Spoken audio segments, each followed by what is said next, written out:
والصلاة والسلام على سید الانبیاء والمرسلین نبینا محمد وعلی آلہ وصحبہ وبعد۔ آج دن بھر یہ اجتماع انشاءاللہ رہے گا، اور کل جس طرح سے آپ لوگ بیٹھے رہے، ابھی اور مہمان بھی آئیں گے انشاءاللہ، تو آج کا پورا دن ہے آپ لوگوں کو، آپ پورا اس کو فارغ کر کے آئے ہیں دینی مجلس میں بیٹھنے کے لیے۔ درمیان میں کبھی چائے وغیرہ کا جذبہ دل میں پیدا ہوگا، اس کا انتظام آپ لوگوں کے لیے ہے، تو آپ لوگ باہر جا کر وقت گزاریں گے، یہاں وہاں گھومیں گے، اس میں دین کا نقصان ہوگا۔ اتنا بڑا دن ہے، اتنا علماء اتنی دور سے تشریف لائے ہیں، تو یہاں بیٹھنے کی کوشش کریں۔ شیطان دل میں وسوسے ڈالے گا، چلو تھوڑا گھوم کے آتے ہیں، پاؤں بہت دکھ رہے ہیں، یہ ہو رہا ہے، بالکل نہیں۔ تھوڑا سا یہاں پہ تکلیف آج کے دن اٹھا لیں، کوئی نقصان اس سے نہیں ہوگا، فائدہ ہی ہوگا۔ اور جتنے بھی اوقات ہیں، خاص طور سے دوپہر کا وقت ہے، اس میں جلدی سے کھانے سے فارغ ہو جائیں، اور اگر تھوڑا آرام کرنا ہے تو آرام کر لیں۔ ایسا نہیں ہو کہ آرام کر رہے ہیں تو پھر پوری مجلس سے چلی گئی، تو ایسا نہیں ہو۔ نمازوں کے اوقات کی پابندی برابر کریں، باہر یہاں وہاں نہیں جائیں، ٹھیک ہے؟ تو آج کے دن کی تفصیل یہ ہے کہ پہلے دو عنوان ہیں۔ ابھی پہلا عنوان شروع ہوگا اہل حق کا منہج، اور شیخ عبدالحسیب المدنی حفظہ اللہ اس عنوان کے تحت گفتگو کریں گے۔ اس کے بعد میں محدثین کی خدمات کے عنوان پر گفتگو ہوگی، شیخ عبدالعظیم مدنی اس پر گفتگو کریں گے۔ اس کے بعد دوپہر میں کھانے کے بعد بھی اور مجالس سے اس کی تفصیل بعد میں آئیں گے انشاءاللہ۔ تو یہ دو مجلسیں آج ہیں، درمیان میں چائے کا وقفہ بھی رہے گا، لہٰذا آپ لوگ بیٹھے رہیں اور دھیان سے باتوں کو سنیں، اور اللہ کی خاطر بیٹھیں۔ اخلاص کے ساتھ دینی مجالس میں بیٹھنے کی فضیلت بہت زیادہ ہے، اس لیے اپنی نیتوں کو درست کریں، دین کا سیکھنا اور سکھانا اس کی نیت کریں۔ اللہ رب العالمین ہم سب کو دینی مجالس میں واقعی اخلاص کے ساتھ اور دعوتی جذبے کے ساتھ بیٹھنے کی توفیق عطا فرمائے۔ عمل کی نیت اور دعوت کی نیت کے ساتھ بیٹھیں، اس میں بہت زیادہ فائدہ ہوگا۔ بلا نیت بس لایا ہم کو کسی نے پکڑ کے بیٹھے ہوئے ہیں، کب شام ہوتی جانا ہے، تو یہ فکریں نہ کریں، بلکہ دینی نیت سے بیٹھیں، اس میں زیادہ فائدہ ہوگا۔ میں بہت ہی ادب اور احترام کے ساتھ دعوت دیتا ہوں شیخ عبدالحسیب المدنی کو، آپ تشریف لائیں اور اہل حق کا منہج اس عنوان پر ہم لوگوں کو علمی استفادے کا موقع دیں۔ بسم اللہ الرحمن الرحیم، الحمد للہ رب العالمین، والصلاة والسلام على اشرف الانبیاء والمرسلین، وعلى آلہ واصحابہ اجمعین، ومن تبعهم بإحسان إلى يوم الدين، أما بعد، يا أيها الذين آمنوا اتقوا الله حق تقاته ولا تموتن إلا وأنتم مسلمون، يا أيها الناس اتقوا ربكم الذي خلقكم من نفس واحدة وخلق منها زوجها وبث منهما رجالا كثيرا ونساء، واتقوا الله الذي تساءلون به والأرحام إن الله كان عليكم رقيبا، يا أيها الذين آمنوا اتقوا الله وقولوا قولا سديدا يصلح لكم أعمالكم ويغفر لكم ذنوبكم، ومن يطع الله ورسوله فقد فاز فوزا عظيما، أما بعد، فأعوذ بالله من الشيطان الرجيم، بسم الله الرحمن الرحيم، اهدنا الصراط المستقيم صراط الذين أنعمت عليهم غير المغضوب عليهم ولا الضالين۔ محترم بھائیو، آج کی ہماری یہ جو مجلس ہے، اس کی نوعیت ایک درس کی ہے، ایک کلاس کی ہے۔ آج ہم جو بات آپ کے سامنے رکھیں گے، یہ کوئی تقریر نہیں ہوگی، بلکہ جس طرح کلاس روم میں کسی بھی مسئلے کو ایک کے بعد ایک پر ایک بنیاد قائم کرتے ہوئے عمارت کھڑی کرتے ہیں، مسائل پر گفتگو ہم کلاس روم میں جس انداز میں کرتے ہیں، اسی انداز کی ہماری یہ مجلس ہے۔ اور مجھے جو وقت میرے پاس ہے، اس وقت میں اہل حق کا منہج کیا ہے، اس پر گفتگو کرنی ہے۔ حقیقت میں یہ موضوع بہت ہی زیادہ طویل موضوع ہے۔ اہل حق کا منہج یہ بہت طویل موضوع ہے۔ اس قدر طویل موضوع کو ایک مجلس میں سمیٹ لینا، ایک مجلس میں ختم کر لینا، ایک تو میرے لیے ممکن نہیں ہے، اور دوسری بات سننے والوں کے لیے بھی یہ بسا اوقات مشکل ہو جاتا ہے کہ ساری باتیں وہ ایک ہی مجلس میں سنیں اور یاد بھی رکھ لیں۔ لیکن ہم لوگ کوشش کریں گے کہ کچھ ایسی بنیادی باتیں اور کچھ ضروری باتیں جن کی روشنی میں شاید ہم آئندہ مزید کچھ محنت کریں تو یہ منہج اور زیادہ ہمارے سامنے واضح ہو، اور زیادہ کھل کر آئے، اس منہج کی تفصیلات اور زیادہ ہماری سمجھ میں آئیں۔ ایسی کچھ باتیں آج ہم لوگ اس مجلس میں سننے کی کوشش کریں گے۔ عنوان آپ نے سنا، اہل حق کا منہج۔ حق، اس کا معنی تو آپ کو معلوم ہے، یہ باطل کی ضد ہے۔ حق باطل کی ضد ہے۔ جب ہم حق کی بات کرتے ہیں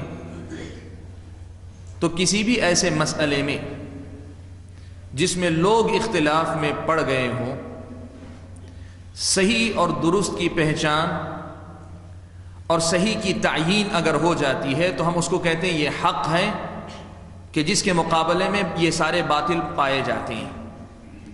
جیسے ہم اللہ تعالیٰ کی توحید کی بات کریں تو اللہ تبارک و تعالیٰ حق ہیں، معبود برحق ہیں، اور ان کے علاوہ جتنے بھی پوجے جاتے ہیں، چاہے وہ نیک ہوں یا برے ہوں، وہ انسان ہوں کہ جن ہوں، وہ جاندار ہوں یا بے جان مخلوق ہوں، یہ سب باطل ہیں، سب باطل ہیں۔ آپ دیکھیں، جب ہم اللہ تعالیٰ کو حق کہہ کر اللہ تعالیٰ کے علاوہ جن کی بھی عبادت کی جاتی ہے، جب ہم یہ کہتے ہیں یہ باطل ہیں، تو ہمارے کہنے کا مطلب یہ ہوتا ہے کہ معبود برحق کی حیثیت سے جو مقام اللہ کو حاصل ہے، یہ مقام لوگوں نے دوسروں کو دے دیا ہے، حالانکہ جن کو دیا گیا ہے وہ نبی ہو سکتے ہیں۔ اب کوئی آدمی کہے ہم نے کہا اللہ تعالیٰ حق ہیں اور اللہ کے علاوہ جن کی بھی عبادت کی جاتی ہے وہ باطل ہیں، تو کوئی یہ بھی تو پوچھ سکتا ہے کہ حضرت عیسیٰ کی عبادت ہوتی ہے، حضرت عیسیٰ باطل ہیں کیا؟ تو آپ یہ دیکھیے کہ حضرت عیسیٰ اپنی جگہ پہ وہ حق ہیں، نبی کی حیثیت سے نبی برحق ہیں، لیکن جب ان کو معبود کی حیثیت سے پیش کر دیا جائے اور اللہ تعالیٰ کے مقابلے میں لایا جائے تو لوگ جس عیسیٰ کو مانتے ہیں، جس عیسیٰ کو وہ درجہ دیتے ہیں، وہ باطل ہیں۔ حضرت عیسیٰ علیہ السلام تو نبی ہیں۔ تو میں یہ بات آپ کے سامنے کہنا چاہ رہا ہوں، جب ہم حق کہتے ہیں تو یہ معنی ہمارے سامنے واضح ہے۔ توحید کے باب میں اللہ تعالیٰ حق ہیں، سارے معبود باطل ہیں۔ اتباع کے باب میں نبی اکرم صلی اللہ علیہ وسلم حق ہیں، نبی اکرم صلی اللہ علیہ وسلم حق ہیں۔ آپ کے مقابلے میں اگر کسی اور کو لایا جائے وہ باطل ہے۔ آپ یہ بات ذہن میں رکھیں کہ جب ہم یہ گفتگو کرتے ہیں، جب ہم یہ بات کرتے ہیں، کوئی آدمی پچھلی امتوں میں سے یا پچھلے ادیان پر ایمان رکھنے والا اپنے نبی کی شریعت پر اب عمل کرتا ہے، تب بھی ہم اس کو باطل ہی کہیں گے، تب بھی ہم اس کو باطل کہیں گے، اس لیے کہ جب ہم حق کی بات کر رہے ہیں، حق کی جب ہم بات کر رہے ہیں تو حق سے مراد وہ جسے اتباع کا درجہ دیا گیا ہے یا جس کی اتباع کا حق اللہ تعالیٰ نے برقرار رکھا ہے، اور وہ پیارے نبی صلی اللہ علیہ وسلم ہے۔ ایسے ہی جب کتابوں کی بات آتی ہے تو قرآن مجید حق ہے، قرآن مجید حق ہے۔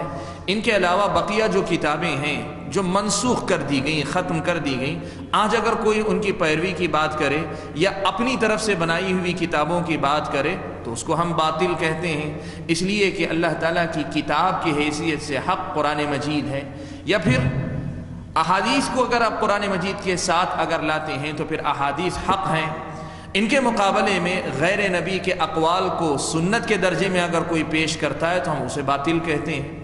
تو مختصر الفاظ میں یہ میں کہنا چاہتا ہوں کہ ہم اور آپ اہل حق کی جب بات کرتے ہیں تو ہماری مراد یہ ہے کہ دین کے سبھی معاملات میں، چاہے وہ توحید کی بات ہو، نبی پر ایمان کی بات ہو، کتابوں پر ایمان کی بات ہو، فرشتوں پر ایمان کی بات ہو، یا آخرت پر ایمان کی بات ہو، تقدیر پر ایمان کی بات ہو، یا اس سے آگے دین کے فرائض اور واجبات کی بات ہو، دین کے مستحبات کی بات ہو، دین کی عبادتوں کی بات ہو، دین کے معاملات کی بات ہو، یوں کہیے جسے ہم نے دین کہا، جس کو ہم دین سمجھتے ہیں، اس دین کے جملہ معاملات میں اللہ تبارک و تعالیٰ کو جو مطلوب ہے وہ حق ہے، اور اللہ تعالیٰ کے مطلوب سے الگ جو ہو جائے، جو اللہ تعالیٰ کے مطلوب سے الگ ہو جائے، اس کے مخالف ہو جائے، اس کو ہم باطل کہتے ہیں۔ آج آپ کے سامنے مجھے اہل حق کا منہج واضح کرنا ہے۔ اہل حق کس کو کہتے ہیں؟ اہل حق سے مراد دین کی اس صحیح شکل پہ چلنے والے لوگ، جو شکل اللہ نے نبی کو عطا فرمائی اور نبی نے اپنے صحابہ کو عطا فرمائی، اور جو شکل صحابہ کرام کے بعد سے مسلسل چلی آ رہی ہے، بغیر کبھی سلسلہ منقطع ہوئے، بغیر کہیں درمیان میں بریک لیے ہوئے، مسلسل چلی آ رہی ہے، اور اللہ کے نبی صلی اللہ علیہ وسلم کی پیشن گوئی کے مطابق لا تزال طائفة من امتی ظاہرین علی الحق لا يضرهم من خذلهم ولا من خالفهم حتی یأتی امر اللہ وهم كذلك، کہ یہ حق کی نمائندگی کرنے والی یہ جماعت یا ایک طبقہ مسلسل موجود رہے گا۔ دنیا میں کوئی اس کی مدد سے ہاتھ کھینچ لے، پیچھے ہٹ جائے، تو اس کے پیچھے ہٹنے سے اس کا نقصان نہیں ہوگا، اور اگر کوئی اس کی مخالفت کرے تو اس کی مخالفت سے بھی اس کا کوئی نقصان نہیں ہوگا، اور یہ کب تک چلے گا؟ حتی یأتی امر اللہ، یہاں تک کہ اللہ تبارک و تعالیٰ کا فیصلہ آ جائے۔ اللہ تعالیٰ کے فیصلے سے مراد اہل علم نے شرح کرتے ہوئے لکھا کہ اس سے مراد قیامت ہے، یہاں تک کہ قیامت آ جائے۔ تو اہل حق جب ہم کہتے ہیں تو ہماری مراد دین کی اس صحیح شکل پہ چلنے والا گروہ ہے، جو صحیح شکل اللہ تعالیٰ سے آئی ہے اور جو قیامت تک برقرار رہنے والی ہے۔ اہل حق کا منہج، میں سب سے پہلے اہل حق کون ہیں قرآن اور سنت کے بعض حوالوں کی روشنی میں آپ کے سامنے واضح کرنا چاہوں گا۔ میں نے حمد و صلات کے بعد آپ حضرات کے سامنے پیارے نبی صلی اللہ علیہ آپ حضرات کے سامنے قرآن مجید کی ایک آیت کریمہ میں نے پڑھی، سورہ فاتحہ کی، اہدنا الصراط المستقیم۔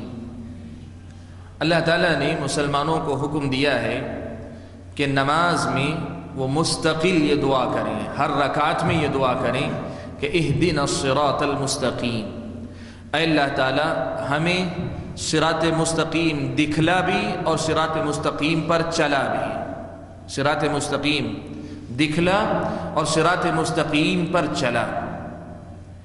اللہ نے ایک تو دعا سکھلائی کہ صراط مستقیم پہ چلنے کی طلب اللہ تعالیٰ سے کرو، لیکن ساتھ میں اللہ تعالیٰ نے یہ بھی بتا دیا کہ صراط مستقیم کیا ہے، صراط مستقیم کیا ہے۔ وہ اگلی آیت میں اللہ نے کہا صراط الذین انعمت علیہم۔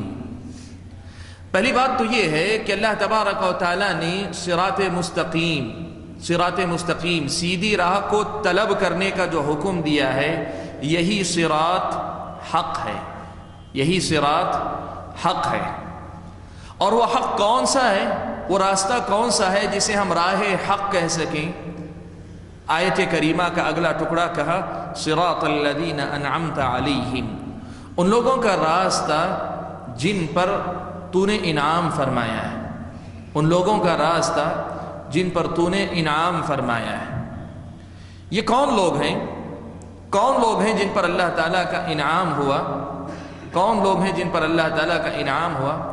اللہ تعالیٰ نے خود قرآن مجید کی ایک دوسری آیت میں بیان فرمایا اولئک الذین انعم اللہ علیہم من النبیین والصدیقین والشہداء والصالحین وحسن اولئک رفیقا۔ کہ اولئک الذین انعم اللہ علیہم، یہ وہ لوگ ہیں جن پر اللہ تبارک و تعالیٰ نے انعام فرمایا ہے۔ وہاں ہم نے طلب کیا کہ جن پر انعام ہوا ہے ان کا راستہ ہمیں دکھا اور اس پر چلا، اس لیے کہ وہی صراط مستقیم ہے۔ اور اس آیت میں اللہ تعالیٰ نے یہ بیان فرمایا کہ کچھ لوگ ہیں جن پر اللہ نے انعام فرمایا، وہ کون ہیں؟ سب سے پہلے اللہ نے فرمایا من النبیین، سب سے پہلے من النبیین۔ اہل حق کی پہلی پہچان یا راہ حق کی پہلی پہچان یہ ہے کہ وہ نبیوں کا راستہ ہے، اس لیے کہ حق وہ ہے جو ان کو نصیب ہوا جن پر اللہ کا انعام ہوا۔ اور اللہ کا انعام کن پر ہوا؟ اللہ نے سب سے پہلے نبیوں کا تذکرہ فرمایا۔ اور ہم اور آپ جانتے ہیں کہ ہم سارے انبیاء پر ایمان رکھتے ہیں، سبھی انبیاء پر ایمان لاتے ہیں، لیکن پیارے نبی محمد صلی اللہ علیہ وسلم پر ایمان اور پچھلے سارے انبیاء پر ایمان کے درمیان ایک فرق ہمارے پاس ہے۔ وہ فرق کیا ہے؟ ہم سارے انبیاء کو مجملاً نبی کی حیثیت سے مانتے ہیں، سارے انبیاء پر ایمان لاتے ہیں، لیکن تفصیلاً عمل اگر کرتے ہیں، ان کی شریعت کو اپناتے ہیں، ان کی ایک ایک تعلیم کے اپنے آپ کو پابند سمجھتے ہیں، تو پیارے نبی محمد صلی اللہ علیہ وسلم ہے۔ تو سب سے پہلے حق کے راستے کی پہچان یہ ہے کہ وہ نبیوں کا طریقہ ہے، اور نبیوں کے طریقے سے مراد پیارے نبی محمد صلی اللہ علیہ وسلم کا طریقہ، اس لیے کہ آپ کا طریقہ پچھلے تمام انبیاء کی دعوتوں کو شامل بھی ہے، اور ان میں سے جو چیزیں اللہ کے نزدیک مطلوب نہیں تھیں، اللہ تعالیٰ نے محمد صلی اللہ علیہ وسلم کی شریعت کے ذریعے اس کو منسوخ کر دیا ہے۔ بات آئی سب سے پہلے پیارے نبی محمد صلی اللہ علیہ وسلم کا راستہ۔ تو اہل حق کون ہیں؟ سب سے پہلے تو انبیاء ہیں، من النبیین، اس کے بعد اللہ نے فرمایا والصدیقین، والصدیقین۔ دوسرا جو درجہ ہے، دوسری جو پہچان ہے، یہ راہ حق یا اہل حق میں سے دوسرا طبقہ صدیقین کا ہے۔ صدیق سچے لوگ، اور سچے سے مراد بول چال میں سچائی والی بات نہیں صرف کہ گفتگو میں آپ سچ بولنے والے ہوں، بلکہ وہ لوگ جو ایمان کا دعویٰ کرنے کے بعد اپنے اس دعوے کی سچائی کو برقرار رکھتے ہیں، ایمان میں، عقیدے میں، عبادات میں، معاملات میں، سبھی چیزوں کے اندر جو اقرار کرتے ہیں کہ میں اللہ ہی کی عبادت کرتا ہوں اور عبادت محمد صلی اللہ علیہ وسلم کے طریقے پہ کرتا ہوں، تو یہ صدیقین ہیں جو سب سے اونچے درجے کے لوگ ہیں، جو اپنے اس دعوے کو کہ میں مومن ہوں سچا کر دکھاتے ہیں۔ سورہ بقرہ میں اللہ تبارک و تعالیٰ نے یہ بیان فرمایا لیس البر ان تولوا وجوہکم قبل المشرق والمغرب، نیکی یہ نہیں ہے کہ تم مشرق یا مغرب کی طرف رخ پھیر لو۔ اس کے بعد کہا وَلَكِنَّ الْبِرَّ مَنْ آمَنَ بِاللَّهِ وَالْيَوْمِ الْآخِرِ وَالْمَلَائِكَةِ وَالْكِتَابِ وَالنَّبِيِّينَ وَآتَى الْمَالَ عَلَى حُبِّهِ ذَوِي الْقُرْبَى وَالْيَتَامَى وَالْمَسَاكِينِ إِلَى آخِرِ الْآيَةِ۔ مختصر اس میں ایمان اور عمل کی باتیں ذکر کرنے کے بعد اللہ نے فرمایا أُولَئِكَ الَّذِينَ صَدَقُوا، أُولَئِكَ الَّذِينَ صَدَقُوا، یہی وہ لوگ ہیں جنہوں نے اپنے ایمان کے سچے ہونے کی عملی گواہی دی، یہی وہ لوگ ہیں جو سچا انہوں نے اپنے آپ کو ثابت کیا ہے۔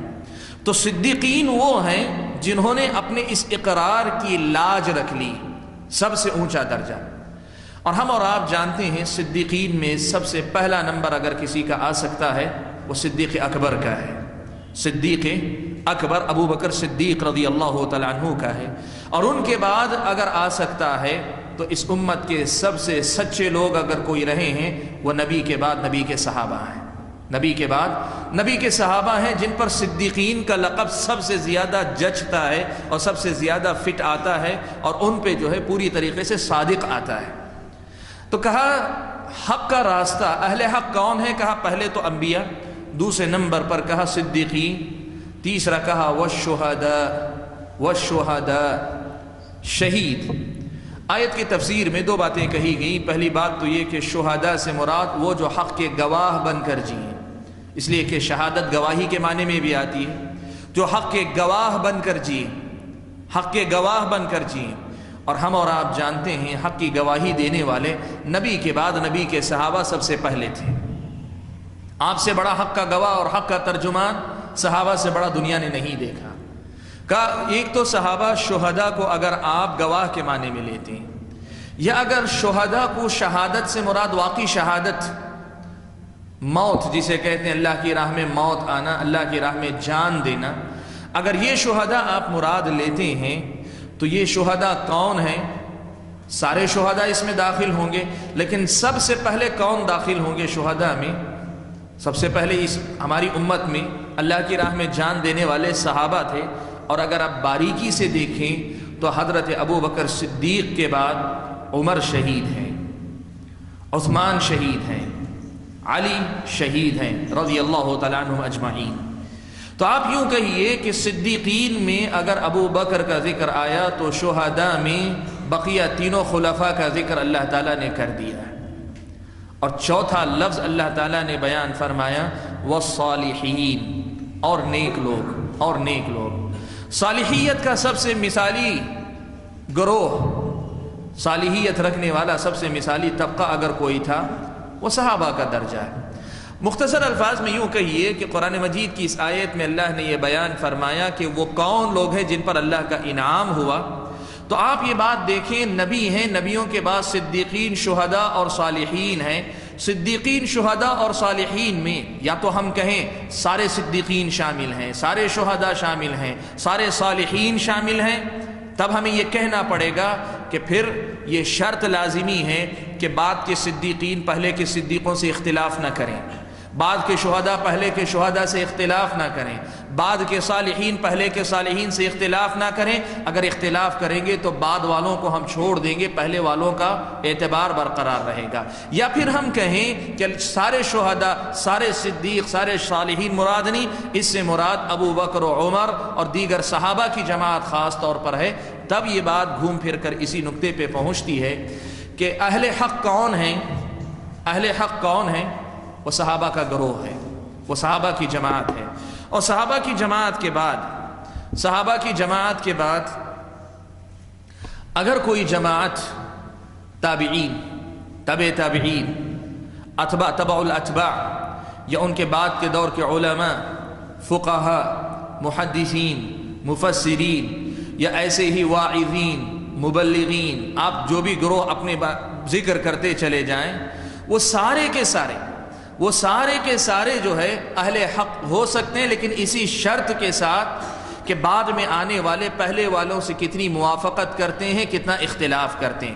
موافقت کرتے ہیں، آپ بھی اہل حق ہیں، آپ کے بعد آنے والے بھی اہل حق ہیں، اور اگر موافقت نہیں کرتے، اختلاف کرتے ہیں، آپ بھی اہل حق نہیں، چہ جائے کہ آپ تو آپ ہیں۔ تابعین بھی اگر صحابہ کے منہج، تابعین کے گروہ میں اگر کچھ لوگ صحابہ کے منہج سے اختلاف کر کے الگ ہو جاتے ہیں تو وہ اہل حق نہیں۔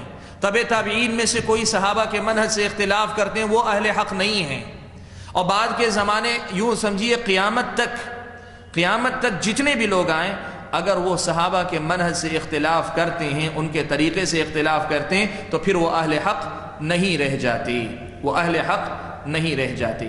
میں بات کو مختصر کرتا ہوں۔ سنن ابی داؤد، ترمذی، مستدرک حاکم، مسند الامام احمد وغیرہ کے اندر بڑی ہی مشہور و معروف حدیث ہے، حضرت انس بن مالک اور دیگر متعدد صحابہ سے روایت آئی کہ اللہ کے نبی نے یہ بات بیان فرمائی کہ یہود 71 فرقوں میں، نصارہ 72 فرقوں میں، اور میری امت 73 فرقوں میں بٹ جائے گی۔ اللہ کے نبی نے بیان فرمایا کہ سارے گروہ جہنم میں جائیں گے سوائے ایک گروہ کے۔ صحابہ نے پوچھا اللہ کے نبی وہ کون ہے؟ اللہ کے نبی نے کبھی کہا ہوا ما انا علیہ اليوم واصحابی، وہ میں اور میرے صحابہ کے طریقے پہ رہنے والے لوگ ہیں۔ یا دوسری حدیث کی دوسری روایت کے الفاظ میں اللہ کے نبی نے فرمایا الجماعہ، اس سے مراد جماعت ہے۔ اس حدیث کے مفہوم میں بھی اگر تفصیل کریں تو یہ بات واضح ہو جاتی ہے کہ اہل حق سے مراد صحابہ کی جماعت ہے، اور صحابہ کی جماعت کے بعد قیامت تک جو اس منہج پر باقی رہیں وہ لوگ اہل حق ہیں۔ میں اصل میں میرا اپنا موضوع چونکہ اہل حق کا منہج ہے، تو میں بس اس نقطے کو آپ کے سامنے ابتداً واضح کرنا چاہ رہا تھا کہ اہل حق جب ہم کہتے ہیں تو اس سے مراد کون ہیں۔ اور یہ نقطہ چونکہ آپ نے بارہا سنا ہوا ہے، اس لیے میں نے بس ابتدا میں تمہید کے طور پہ صرف اس نقطے کو ذکر کیا کہ اہل حق نبی ہیں، اور نبی کے ساتھ نبی کے صحابہ ہیں، یہی اہل حق ہیں۔ اور بعد کے زمانے کے لوگ بھی اہل حق ہو سکتے ہیں، لیکن اسی تفصیل کے ساتھ کہ وہ موافقت کریں، مخالفت نہ کریں، اتفاق کریں، اختلاف نہ کریں، ان کے ساتھ چلیں، ان سے ہٹ کر دوسری راہ نہ اختیار کریں، اسی صراط مستقیم کے پابند رہیں، صراط مستقیم کے نام پر نئے راستے نہ نکالیں۔ تو اہل حق کی پہچان، اہل حق، ان کی تعیین بڑی آسان سی بات تھی جسے ہم نے مکمل کر لیا۔ عنوان ہے اہل حق کا منہج۔ یہ منہج کیا ہے؟ منہج کا مطلب کیا ہوتا ہے؟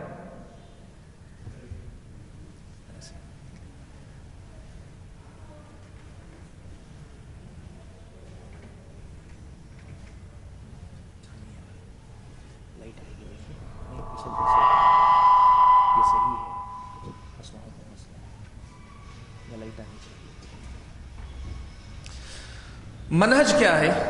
منہج کس کو کہتے ہیں؟ عربی زبان میں لفظ منہج کا معنی ہے راستہ یا طریقہ۔ نہج ینہج کے معنی ہوتے ہیں کوئی رخ یا کوئی راستہ اختیار کرنا۔ قرآن مجید میں اللہ تعالیٰ نے یہ لفظ ذرا سی فرق کے ساتھ استعمال کیا ہے کہ اللہ تعالیٰ نے لِكُلٍّ جَعَلْنَا مِنْكُمْ شِرْعَةً وَمِنْهَاجًا، لِكُلٍّ جَعَلْنَا مِنْكُمْ شِرْعَةً وَمِنْهَاجًا، ہم نے ہر امت کے لیے ایک شریعت اور ایک راستہ متعین کیا۔ ہم نے ہر امت کے لیے ایک راستہ متعین کیا، ایک شریعت اور ایک راستہ ہم نے متعین کیا ہے۔ منہج کے معنی ہوتے ہیں راستہ یا طریقہ، یا آپ اگر کہنا چاہیں تو قریب تر لفظ اس کو آپ ماڈل کہہ سکتے ہیں۔ آپ قریب تر لفظ اگر اختیار کرنا چاہیں تو آپ کہہ سکتے ہیں سانچہ، جس کے اندر کوئی چیز ڈھالی جاتی ہے۔ آپ قریب تر لفظ کوئی اور استعمال کرنا چاہیں تو کہہ سکتے ہیں کہ اس کا طریقہ، کسی کام کے کرنے کا، کہنے کا، بولنے کا، بتانے کا سلیقہ اور طریقہ۔ لفظ منہج کو سادہ الفاظ میں ہم یوں کہتے ہیں، اس سے مراد طریقہ۔ اہل حق کا منہج، اس سے ہم مراد کیا لیتے ہیں؟ بھائیو دیکھو، ایک بات یاد رکھو، گمراہیاں جو آتی ہیں وہ دو قسم کی ہیں۔ ایک گمراہی جو ہے نتیجے میں آتی ہے، اور ایک گمراہی آتی ہے بنیاد میں۔ نتیجہ جو آتا ہے، نتیجہ اکثر پابند ہوا کرتا ہے ان بنیادوں کا جن بنیادوں پہ آپ مسئلے کو حل کرنا چاہتے ہیں۔ جن بنیادوں پہ آپ مسئلے کو حل کرنا چاہتے ہیں، نتیجہ اس کا پابند ہوا کرتا ہے۔ آپ اگر بنیاد صحیح رکھیں گے، نتیجہ صحیح نکلے گا، اور بنیاد میں اگر آپ گڑبڑ کریں گے، نتیجہ بھی غلط ہونا یقینی ہے۔ آج جو موضوع میرے سامنے ہے، اہل حق کا منہج، اس موضوع کو اگر آپ باریکی سے سنیں گے تو آپ کو کچھ چیزیں ایسی سامنے آئیں گی کہ جو بدعات وجود میں آتی ہیں، جو غلطیاں انسانوں کے اندر، معاشرے کے اندر نظر آتی ہیں، سب اسلام کے نام پر ہی ہوتی ہیں، لیکن اصل ان کے غلط ہونے کا سبب کیا ہے؟ کیوں وہ اس نتیجے تک نہیں پہنچتے جس نتیجے تک اہل حق پہنچا کرتے ہیں؟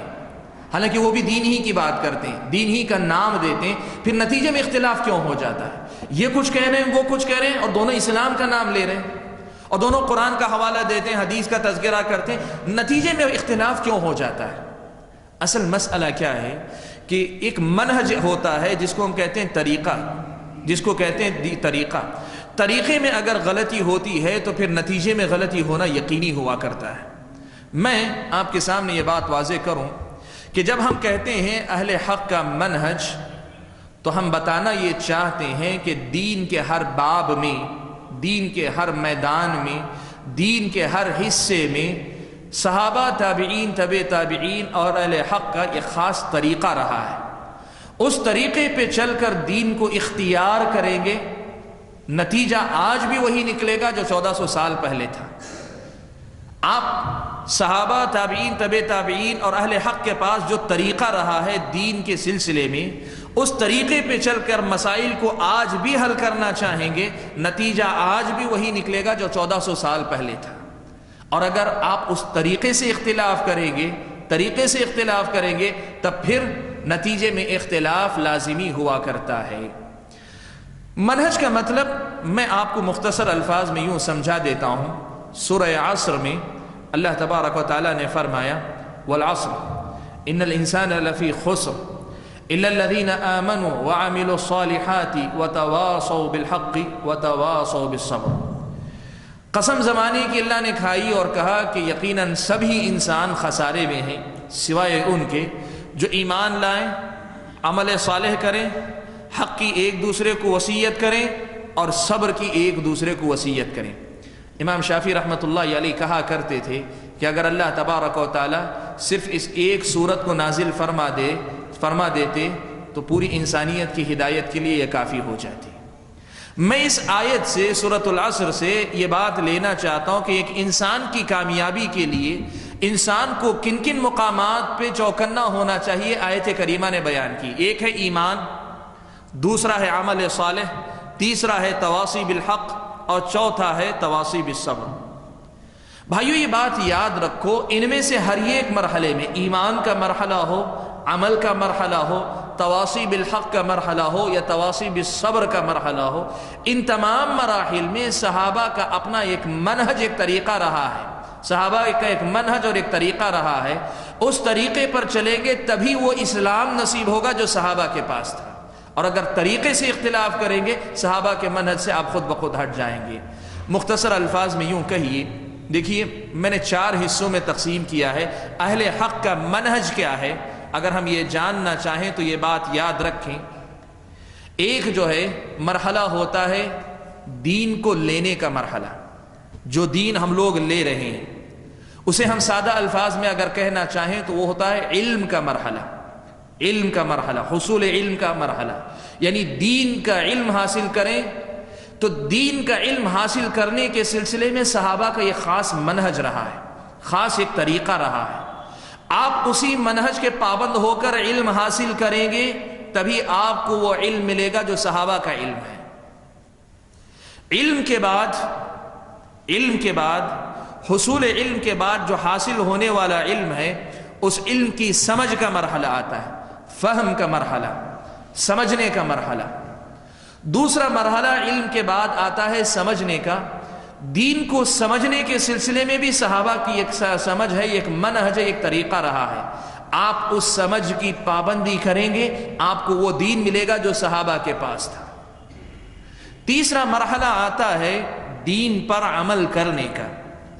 دین پر عمل کرنا، دین پر عمل کرنے کے معاملے میں بھی صحابہ کا ایک منہج رہا ہے، ایک طریقہ رہا ہے. آپ دین پر عمل کرتے ہوئے صحابہ کے اس منہج کا، اس طریقے کا خیال رکھیں گے، اس کی رعایت کریں گے، آپ کو وہ دین ملے گا جو صحابہ کا دین تھا. اور چوتھے نمبر پر دین کی تبلیغ کا مرحلہ آتا ہے. ہم نے عمل کیا، اب یہ دین ہم دوسروں کو پہنچانا چاہتے ہیں، جسے ہم دعوت و تبلیغ کہتے ہیں، اصلاح کہتے ہیں، دنیا تک پیغام پہنچانا کہتے ہیں. اس کے سلسلے میں بھی صحابہ کا اپنا ایک منہج رہا ہے، ایک طریقہ رہا ہے، سلف صالحین کا ایک طریقہ رہا ہے. اب جو آدمی حصول علم سے لے کر دین کے سمجھنے، دین پر عمل کرنے اور دین کے پہنچانے کے سلسلے میں صحابہ کے منہج کا پابند رہے گا، جو آدمی صحابہ کے منہج کا اپنے آپ کو پابند رکھے گا، وہ آدمی دین کی اس شکل پر چلے گا جو شکل صحابہ کے پاس تھی، جو شکل اہل حق کا راستہ ہے، جو شکل اہل حق کا طریقہ ہے. اور جو آدمی صحابہ کی اس منہج سے اختلاف کرے گا تو نتیجے میں اختلاف آنا لازمی ہے. مختصر الفاظ میں یوں کہیے، میں نے اب تک جو بات کی اس کو سمیٹ کر اس نقطے تک پہنچ گیا ہوں کہ اہل حق کا منہج جب ہم کہتے ہیں تو اس سے مراد یہ ہے کہ دین کو لینے، سمجھنے، عمل کرنے اور اس دین کو دنیا تک پہنچانا، جو کہ کل دین کا نچوڑ ہے. ایک آدمی کا دین سے جو رشتہ ہوتا ہے، دین لینے سے لے کر سمجھنے اور عمل کرنے اور پہنچانے تک کا ہوتا ہے. ان تمام مراحل میں وہ ایک طے شدہ منہج، ایک طے شدہ اسٹینڈرڈ اور طے شدہ ایک راستے کا پابند ہو.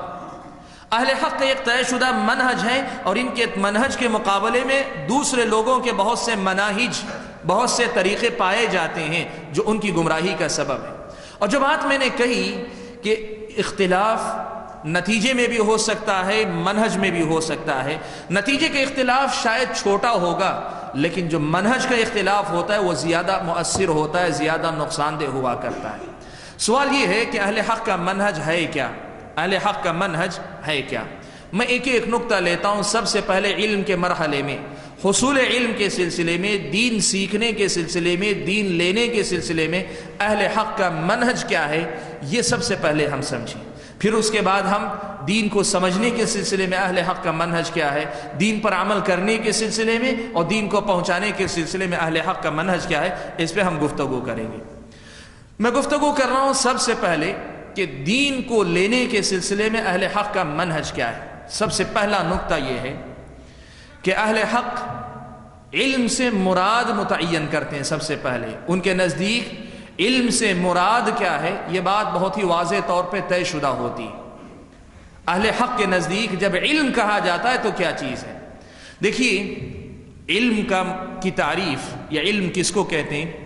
کسی بھی چیز کو اس کی حقیقت کے مطابق جان لینا یہ علم ہے. کسی بھی چیز کو وہ جیسی ہے ویسا ہی جان لینا یہ علم ہے. اور آدمی پورے یقین کے ساتھ جانتا ہے، اسی کو علم کہتے ہیں. اور اگر آدمی کسی چیز کے بارے میں معلومات رکھتا ہے لیکن وہ معلومات اس کی حقیقت سے مطابقت نہیں رکھتی تو اس کو جہالت کہتے ہیں. آدمی کسی چیز کے بارے میں معلومات رکھتا ہے. مثال کے طور پر آپ فلاں صاحب، اگر فلاں صاحب کے بارے میں مجھے پتا ہے کہ یہ عبداللہ صاحب کے فرزند ہیں اور واقعی وہ عبداللہ صاحب کے فرزند ہیں، تو اس کا مطلب یہ ہوا کہ ان کے متعلق مجھے علم ہے. اور اگر پتہ چلا کہ میں ان کو عبداللہ صاحب کا فرزند سمجھتا ہوں حالانکہ وہ عبداللہ صاحب کے فرزند نہیں، عبد الرحمن صاحب کے فرزند ہیں، تو اس کو ہم کہتے ہیں یا تو یہ جہالت ہے یا جہل مرکب ہے. جہل مرکب کا مطلب یہ کہ چیز کو اس کی حقیقت کے برخلاف جانتا ہوں اور اسی کو میں علم سمجھتا ہوں. میرے بھائیوں، اہل علم کے پاس منہج کا سب سے بنیادی نقطہ یہ ہے کہ علم سے مراد ان کے نزدیک آپ جس کے متعلق بات کر رہے ہیں، وہ اگر اللہ تعالیٰ کی ذات ہے، وہ پیارے نبی صلی اللہ علیہ وسلم کی شخصیت ہے، یا ان کے بعد قرآن مجید ہے، یا دین کا کوئی بھی مسئلہ ہے، اہل علم یہ کہتے ہیں کہ اللہ تعالیٰ سے متعلق کچھ بھی آپ کو پتا ہو تو وہ علم نہیں ہے. پیارے نبی صلی اللہ علیہ وسلم اور آپ کے حقوق کے بارے میں آپ کے پاس بہت ساری باتیں دماغ میں بھری ہوئی ہیں تو وہ علم نہیں ہے. آپ کو قرآن کے بارے میں بہت سی باتیں فلاں نے کہیں آپ نے جمع کر لی ہیں تو یہ علم نہیں ہے. آپ نے دین کے کسی مسئلے کے بارے میں فلاں سے سن لیا اور وہ بات یاد رکھ لی تو یہ علم نہیں ہے. علم سے مراد کیا ہے؟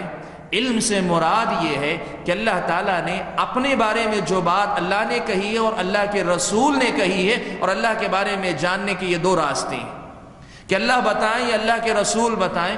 اگر اللہ تعالیٰ کو آپ نے ویسے جانا جیسے اللہ نے اپنے بارے میں بتایا ہے اور ویسے آپ نے جانا جیسے اللہ کے رسول نے بتایا ہے، تب آپ کے پاس اللہ کے بارے میں، اللہ کے رسول کے بارے میں علم ہے. آپ کوئی مسئلہ آپ کے سامنے آتا ہے، دین کا کوئی مسئلہ آپ کے سامنے آیا، آپ نے فلاں سے بھی سن لیا، فلاں سے بھی سن لیا اور ان معلومات کو اکٹھا کر کے رکھ لیا، تو اس مسئلے کے بارے میں آپ کو علم ہے، آپ یہ نہیں کہہ سکتے. اگر آپ کو اس مسئلے کی حقیقت جیسی ہے ویسے اگر پتہ چلتا ہے تب آپ کہہ سکتے ہیں فلاں مسئلے کا مجھے علم ہے. اہل حق کے منہج میں سب سے بنیادی نقطہ یہ ہے کہ وہ علم اور اس کے مقابلے میں گمان، وہم، شک یا جہالت یا جہل مرکب، ان دونوں کے درمیان واضح طور پہ فرق رکھتے ہیں. وہ جانتے ہیں کہ کسی کے بارے میں بھی کچھ بھی کہہ دیا جائے سب دین نہیں ہو جاتا، سب علم نہیں ہو جاتا. آج آپ دیکھیں گے کہ یہ فرق لوگوں کے درمیان نہیں رہ گا. یہ منہج کا بڑا ہی اہم مسئلہ ہے کہ کسی بھی چیز کے بارے میں آدمی اگر بولنے والا ہو جائے، اسے سے بولنا آنا چاہیے. صحیح بول رہا ہے، غلط بول رہا ہے، دلیل کے ساتھ بول رہا ہے، بغیر دلیل کے بول رہا ہے، اس کی کوئی پرواہ نہیں، بس بولنا آ رہا ہے تو وہ عالم ہے. لوگوں کی نظر میں وہ علم والا ہے اور لوگ سمجھتے ہیں کہ اس آدمی سے علم لیا جانا چاہیے. نہیں، آپ یہ بات یاد رکھیں کہ سب سے پہلے آدمی کے پاس علم ہو، سب سے پہلے آدمی کے پاس علم ہو، اور اس علم کس کو کہا جاتا ہے اس کی پہچان آدمی کے پاس ہونی چاہیے. اور جیسے میں نے کہا کہ اہل علم کی نظر میں علم سے مراد کسی چیز کو اس کی حقیقت کے مطابق جان لینا یہ علم ہے.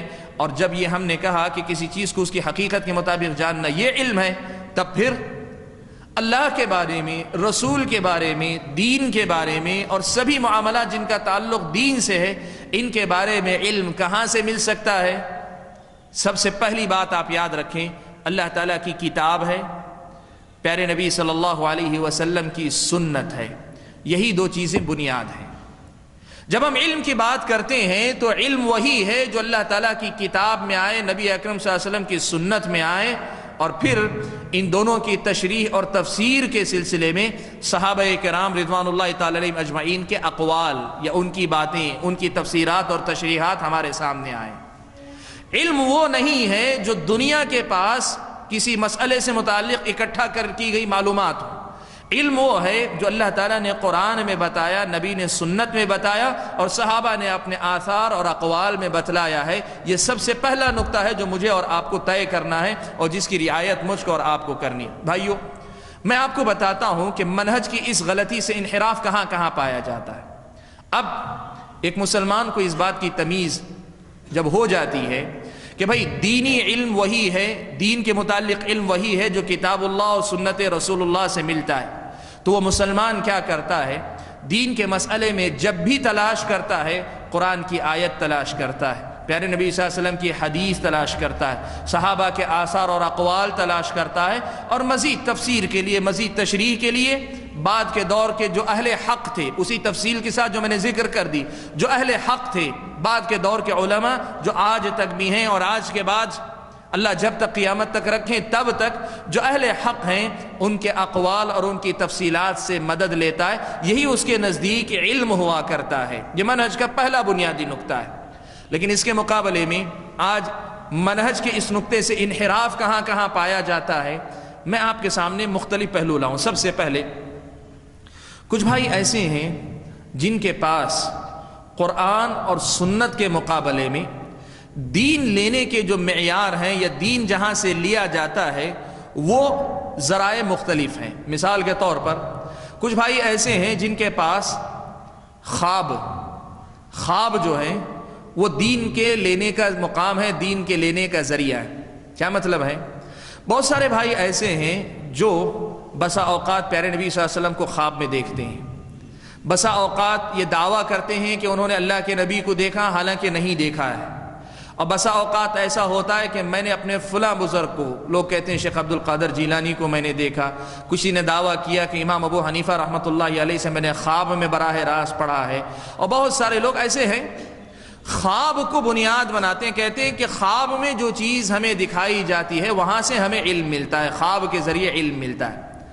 منہج کی غلطی، یہ منہج کی غلطی، جو آدمی دین کے معاملات میں خوابوں کا حوالہ دے، آپ سمجھ جائیے کہ اس آدمی کو پہلے اسی کی تمیز نہیں ہے کہ علم کہاں سے لیا جاتا ہے، اس آدمی کو ابھی پہچان ہی نہیں ہے، اس کے پاس منہج کی یہ بنیادی غلطی ہے، اسے پتہ نہیں ہے کہ خواب جو ہے خواب ہوتے ہیں وہ زیادہ سے زیادہ سچے اگر خواب ہوں تو ایک آدمی کے لیے خوشخبری ہو سکتے ہیں، ایک آدمی کی ہمت افزائی ہو سکتے ہیں، اور اگر واقعی معنوں میں اللہ کے نبی صلی اللہ علیہ وسلم کا واقعی معنوں میں دیدار کر رہا ہے تو اس کے لیے ایک کرامت ہو سکتی ہے، سب کچھ، لیکن وہ دین کے لینے کا ذریعہ نہیں ہو سکتے۔ یہ بنیادی ایک مسئلہ ہے۔ تو منہج کی غلطی سے انحراف کی ایک شکل معاشرے میں یہ پائی جاتی ہے۔ کچھ بھائی ایسے ہیں جو دین لیتے ہیں، کہاں سے لیتے ہیں؟ ان کے پاس علماء اور ائمہ کے اقوال دین ہیں، ان کے پاس علماء اور ائمہ کے اقوال دین ہیں۔ میں نے ابھی آپ کے سامنے یہ بات بیان کی کہ قرآن اور سنت یہ اصل ہیں، ان کی تشریح اور تفسیر میں صحابہ کے آثار جو آتے ہیں اور بعد کے زمانے میں جو اقوال دوسرے جو علماء ہیں ان کے آتے ہیں، یہ سب کچھ جو ہے دین لینے کا ذریعہ ہے، لیکن بنیاد اصل میں کتاب و سنت پہ ہوتی ہے۔ میں جن کا ذکر کر رہا ہوں ان کے پاس مسئلہ یہ ہے کہ علماء اور ائمہ یا جو ہے اپنے اساتذہ اور اپنے مشائخ کے اقوال اور ان کے فرمودات، ان کے ملفوظات وغیرہ دین کی تفسیر کے باب میں نہیں آتے، بلکہ جیسے قرآن اور سنت مستقل دین ہے، بالکل علماء اور ائمہ کے اقوال اور ملفوظات کو وہ دین کی حیثیت سے پیش کرتے ہیں۔ یعنی ان کا مطلب یہ ہے کہ اگر حضرت کا قول آ گیا، اگر فلاں بزرگ کا ملفوظہ مل گیا، ملفوظات میں کوئی بات مل گئی، شیخ محترم کا کوئی قول مل گیا، تو بس اس سے آگے وہ دیکھنا نہیں چاہتے کہ وہ واقعی معنوں میں سنت اور شریعت کے مطابق ہے کہ نہیں ہے۔ ایک اصول یاد رکھنا کہ پیارے نبی صلی اللہ علیہ وسلم کے بعد آج تک کوئی ایسا ہوا نہیں، ہو بھی نہیں سکتا، اور یہ اصول کی بات ہے جس کی سبھی باتیں صحیح ہوں، جس کی سبھی باتیں صحیح ہوں۔ امام مالک کا وہ اثر آپ نے بارہا سنا ہے، امام مالک کا وہ اثر آپ نے بارہا سنا ہے کہ امام مالک رحمۃ اللہ علیہ کہا کرتے تھے کل یؤخذ من قوله ويرد عليه الا صاحب هذا القبر وكان يشير الى قبر الرسول صلی اللہ علیہ وسلم۔ کہتے تھے ہر آدمی کی بات لی بھی جا سکتی ہے، چھوڑی بھی جا سکتی ہے، مطلب یہ کہ ہر آدمی کی بات درست بھی ہو سکتی ہے، اس میں اس کی غلطی بھی لگ سکتی ہے، اس سے غلطی بھی ہو سکتی ہے، سوائے پیارے نبی صلی اللہ علیہ وسلم کے۔ تو اگر کوئی آدمی علماء اور ائمہ کے ملفوظات، اقوال، فرمودات، ان کی تعلیمات اور ان کی باتیں اس تفصیل کے ساتھ لیتا ہے تو پھر وہ اہل حق کے منہج کے مطابق۔ لیکن میں جو بات آپ کو بتا رہا ہوں یہ ان بھائیوں کی ہے جن کا ذہن ہی کچھ ایسا ہے کہ ہمارے بزرگ غلط بول ہی نہیں سکتے، ان کا فرمودہ غلط ہو ہی نہیں سکتا۔ جو آدمی یہ ذہن بنا لے کہ میرے شیخ، میرے امام، میرے عالم، میرے استاذ یا کوئی بھی، ان سے غلطی ہو ہی نہیں سکتی، ان کا فرمودہ یہ دین ہی ہے، اس کا مطلب یہ ہوا کہ منہج کی اس بنیاد سے اس نے اختلاف کیا، منہج کی اس بنیاد سے اس نے اختلاف کیا۔ یہ دوسرا طبقہ ہے۔ تیسرا ایک طبقہ ہے یہ جو ہے عوام کا طبقہ ہے، جو منہج کے اس نقطے سے اختلاف کرنے والی جو شکلیں ہیں وہ میں بتانا چاہ رہا ہوں۔ تیسرا ایک طبقہ ہے جو عوام کا طبقہ ہے۔ عوام کی ایک بڑی تعداد ایسی ہے ان کو یہ نہیں پتا کہ دین کے نام پہ کون سی چیز لی جاتی ہے، کون سی چیز چھوڑی جاتی ہے۔ یعنی علم جسے کہتے ہیں، دین کا علم، کہ یہ چیز دین ہے، یہ چیز نہیں ہے دین، یہ کیسے پتہ لگایا جاتا ہے؟ قرآن دیکھ کر، سنت دیکھ کر، یا صحابہ کے آثار دیکھ کر، چاہے خود دیکھیں یا جو صحیح منہج کے لوگ بتا رہے ہیں ان کے ذریعے دیکھیں۔ یہ ان کے پاس معیار نہیں، ان کے پاس معیار یہ ہے کہ لوگوں کی اکثریت کرتی ہے، لوگوں کی میجارٹی کرتی ہے، یا پھر ہمارے آبا و اجداد کو جو سلسلہ چلا آ رہا ہے وہ لوگ کرتے چلے آئے ہیں، یا پھر کسی ایک آدمی کو صرف اس لیے نہیں کہ وہ ان کے شیخ ہیں، ان کا قول ہے، نہیں، بلکہ اپنے طور پہ طے کر لیا کہ میری بستی میں جو ہے جبہ و قبہ پہن کے یہی صاحب چلتے پھرتے نظر آتے ہیں، میں ان کے حوالے اپنے آپ کو کر چکا ہوں۔ یہ جو سوچ ہے عوام کی کہ اکثریت، میجارٹی جس پر ہے، یا جو ہے جو ہمارے آبا و اجداد کا طریقہ چلا آیا ہے، یہ منہج کی غلطی ہے، یہ منہج کی غلطی ہے۔ منہج یہ ہے کہ لوگ جو کریں یا اکثریت جو کرے وہ اس کے صحیح ہونے کی دلیل نہیں۔ صحیح کیا ہے؟ وہ ہے جو کتاب اللہ اور سنت رسول اللہ صلی اللہ علیہ وسلم کے مطابق آیا ہو۔ یہ سب وہ صورتیں ہیں جو اس بنیاد سے اختلاف کی شکل میں پائی جا رہی ہیں، منہج کی بنیادی غلطیاں۔ ایک اور بڑی غلطی میں آپ کے سامنے ذکر کرنا چاہوں گا، اور میرے خیال میں آج کے درس کا بڑا ہی اہم نقطہ ہے جو آپ کے سامنے میں دینا چاہتا ہوں۔ میں نے آپ کے سامنے بتایا کہ علم جو سب سے پہلا نقطہ ہے منہج کا، اس میں اہل علم کے پاس یہ طے شدہ چیز ہے کہ قرآن، نبی کی سنت، صحابہ کے آثار یہی دین ہے۔ تو اس سے انحراف کی ایک شکل وہ بھی ہے جو میرے اور آپ کے معاشرے کی ایک بڑی تعداد میں پائی جاتی ہے، اور وہ ہے عقل پر اعتماد کرنا، دین کے مسائل میں عقل کا استعمال کرنا۔ میرے بھائیوں، یہ بات یاد رکھو کہ اللہ تعالیٰ کی دی ہوئی جو عقل ہے یہ بہت بڑی نعمت ہے انسان کو، اور اسلام کی نظر میں عقل کی بہت زیادہ اہمیت ہے۔ آدمی عقل رکھتا ہو تبھی وہ شریعت کا مکلف ہوتا ہے۔ اگر آدمی مجنون ہو تو وہ بلوغت کے مرحلے کو پہنچنے کے بعد بھی شریعت کا مکلف نہیں ہوتا۔ عقل بہت ہی اہم ذریعہ ہے، عقل بہت ہی اہم ذریعہ ہے دین کے سمجھنے کے لیے۔ جو علم قال اللہ وقال الرسول قال الصحابۃ هم اولو العرفان، اس کو سمجھنے کے لیے بھی عقل چاہیے۔ بغیر عقل کے آدمی دین کا مکلف نہیں ہو سکتا۔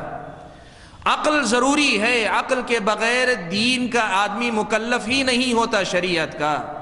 لیکن جو مسئلہ ہم اور آپ دیکھیں گے وہ یہ کہ اسلامی شریعت نے عقل کا ایک دائرہ اور ایک حد اللہ تعالیٰ نے متعین فرمائی ہے، پیارے نبی صلی اللہ علیہ وسلم نے متعین فرمائی ہے۔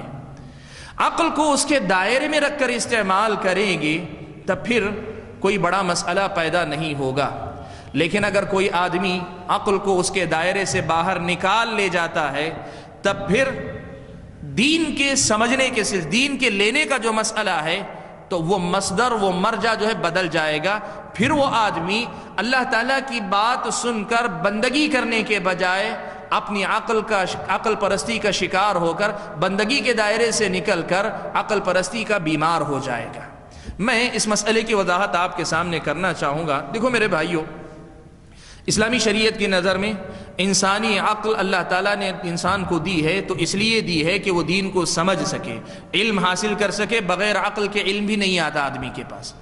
لیکن اسلام یہ کہتا ہے کہ عقل کا ایک دائرہ ہے، ایک درجہ ہے، اس درجے پر پہنچ کر آپ کو رک جانا چاہیے. حضرت علی کا اثر آپ نے بہت بار بار سنا ہوگا، لو كان الدين بالرأي لكان اسفل الخف اولى بالمسح من اعلاه ولكني رأيت رسول اللہ صلی اللہ علیہ وسلم يمسح على ظاہرهما. کہ اگر دین عقل کے تابع ہوتا، عقل کے پابند ہوتا، یعنی عقل کے مطابق ہوتا، اس معنی میں کہ جو عقل کہے وہی دین ہے، اگر یہ بات ہوتی، جو عقل پہ پورا اترے وہی دین ہے، اگر یہ بات ہوتی، تب پھر موزوں پر مسح کرنے کے سلسلے میں صحیح طریقہ یہ ہوتا کہ نچلے حصے میں کیا جائے. لیکن میں نے اللہ کے نبی صلی اللہ علیہ وسلم کو جو دیکھا ہے وہ یہی کہ آپ موزوں کے اوپری حصے پہ مسح کرتے تھے. دھول مٹی جو بھی لگتی ہے نیچے لگتی ہے. عقل تو یہی کہتی ہے کہ نیچے مسح ہونا چاہیے، لیکن میں نے اللہ کے نبی صلی اللہ علیہ وسلم کو کرتے ہوئے جو دیکھا ہے وہ یہی کہ آپ اوپر مسح کیا کرتے تھے. حضرت علی کے اس اثر نے ایک بڑا ہی اہم ضابطہ دیا ہے. وہ کیا ہے؟ دیکھو میرے بھائیوں، دین کے سمجھنے کے لیے عقل ضروری ہے. دین کے سمجھنے کے لیے عقل ضروری ہے، لیکن میری اور آپ کی عقل دین کی سبھی حکمتوں کو سمجھ جائے، اس کے مقصد کو سمجھ جائے، یہ ضروری نہیں ہے. یہ ضروری نہیں ہے. جب یہ مسئلہ ہے تب پھر طریقہ یہ ہونا چاہیے عقل کو استعمال کرو قرآن اور سنت کو سمجھنے کے لیے. عقل کو استعمال کرو قرآن اور سنت کو سمجھنے کے لیے. لیکن اس کے بجائے تم نے اگر عقل کو اصل بنا لیا، عقل کو تم نے اصل بنا لیا اور پھر قرآن اور سنت کو عقل کی روشنی میں سمجھنے کی کوشش کی کہ عقل جس کو قبول کرتی ہے وہ حدیث مقبول ہے، وہ آیت کا معنی مقبول ہے، اور اگر عقل پہ پوری نہیں اترتی تو میں وہ قرآن کی آیت چھوڑ دوں گا یا پھر اس حدیث کو چھوڑ دوں گا، یا کم از کم اتنا کہوں گا جب تک میری سمجھ میں نہیں آئے گا تب تک میں عمل نہیں کروں گا. تو اس کا مطلب یہ ہوا کہ آپ نے عقل کو اصل بنا لیا.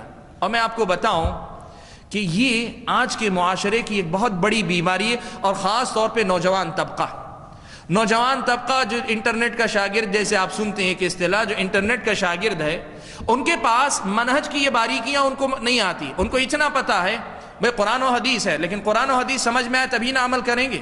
ان کے پاس ذہن ایسا ہی ہے، قرآن میں آئے حدیث میں آئے، لیکن قرآن اور حدیث کون سی؟ جو میری عقل کے مطابق آئے، میری سمجھ میں آئے تو وہ قرآن اور حدیث، اور نہیں سمجھ میں آئے تو میری عقل باقی، قرآن و سنت ایک طرف. میں آپ کے سامنے یہ مسئلہ واضح کرنا چاہتا ہوں کہ انسانی تاریخ کا ایک بہت پرانا یہ المیہ رہا ہے کہ جب بھی شریعتیں آئیں، شریعتوں کے مقابلے میں عقل کو اونچا درجہ دیا گیا. دین میں ہمیشہ بدعتیں آئی ہیں. میں آپ کو بتاؤں، آپ نے فلاسفہ کا ذکر سنا ہے، فلاسفرز جس کو کہتے ہیں، فلاسفرز آپ نے سنا ہے، سقراط، بقراط، افلاطون، آپ نام جو ہے بہت سارے لوگوں کے سنے ہوں گے. بہت پرانے جو ہے فلسفی گزرے ہیں، اور انہی کے نقشے پہ چل کر ابن سینا، فارابی، یہ سب نام ہیں، اور انہی کے نقش قدم پر چل کر بعد کے زمانے میں جو ہے بہت سارے لوگ فلسفے کے میدان میں آئے. میں ایک چیز آپ کو بتاؤں، شاید آپ نے یہ بات نہیں سنی ہوگی، ایک بڑا ہی اہم مسئلہ ہے جو مسلمانوں کے درمیان اور فلاسفہ کے درمیان اس میں اختلاف ہے. اور وہ مسئلہ کیا ہے؟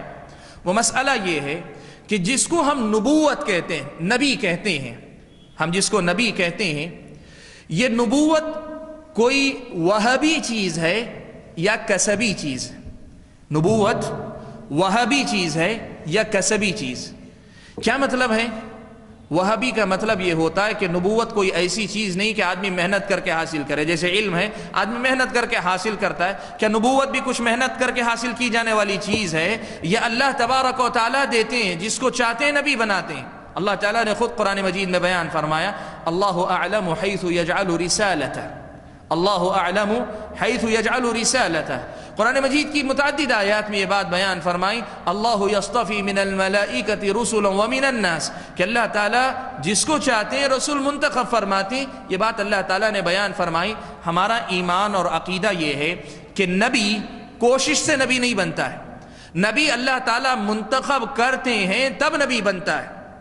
اور اللہ تعالیٰ جس کو منتخب کرتے ہیں اپنی طرف سے اسے وحی بھیجتے ہیں. وحی کیسے بھیجتے ہیں؟ کئی طریقے. کبھی فرشتے کے ذریعے بھیجتے ہیں، کبھی براہ راست اللہ تبارک و تعالیٰ اس کے دماغ میں بات اتار دیتے ہیں اور اس کو یہ سمجھا دیتے ہیں کہ یہ اللہ تعالیٰ کا حکم ہے. وہ نبی کے پاس وحی آنے کے کئی طریقے ہیں. لیکن فلاسفہ جو فلسفی ہیں وہ یہ کہتے ہیں کہ جسے نبوت کہتے ہیں یہ وحی نہیں ہے، اللہ تعالیٰ کی طرف سے ملتی ہے، ایسی کوئی بات نہیں ہے. ان کے پاس ایک تفصیل ہے اور میں کوشش کروں گا کہ عام سے عام الفاظ میں، سادہ سے سادہ الفاظ میں نبوت کا مفہوم ان کے پاس سمجھاؤں. ان کے پاس نبوت کا مطلب کیا ہے آپ کو سمجھاؤں. وہ جو ہے ایسی کسی لفظ کو نہیں مانتے. اللہ تعالیٰ کا وجود ہے، انبیاء ہیں، شریعت ہے، وحی آتی ہے، یہ سب چیزیں وہ نہیں مانتے. وہ کہتے ہیں اللہ تعالیٰ کے لیے ان کے پاس، فلاسفہ کے پاس جو ہے نام ہے، وہ ہے عقل کل. عقل کل یعنی کامل عقل. وہ کہتے ہیں عقل کل.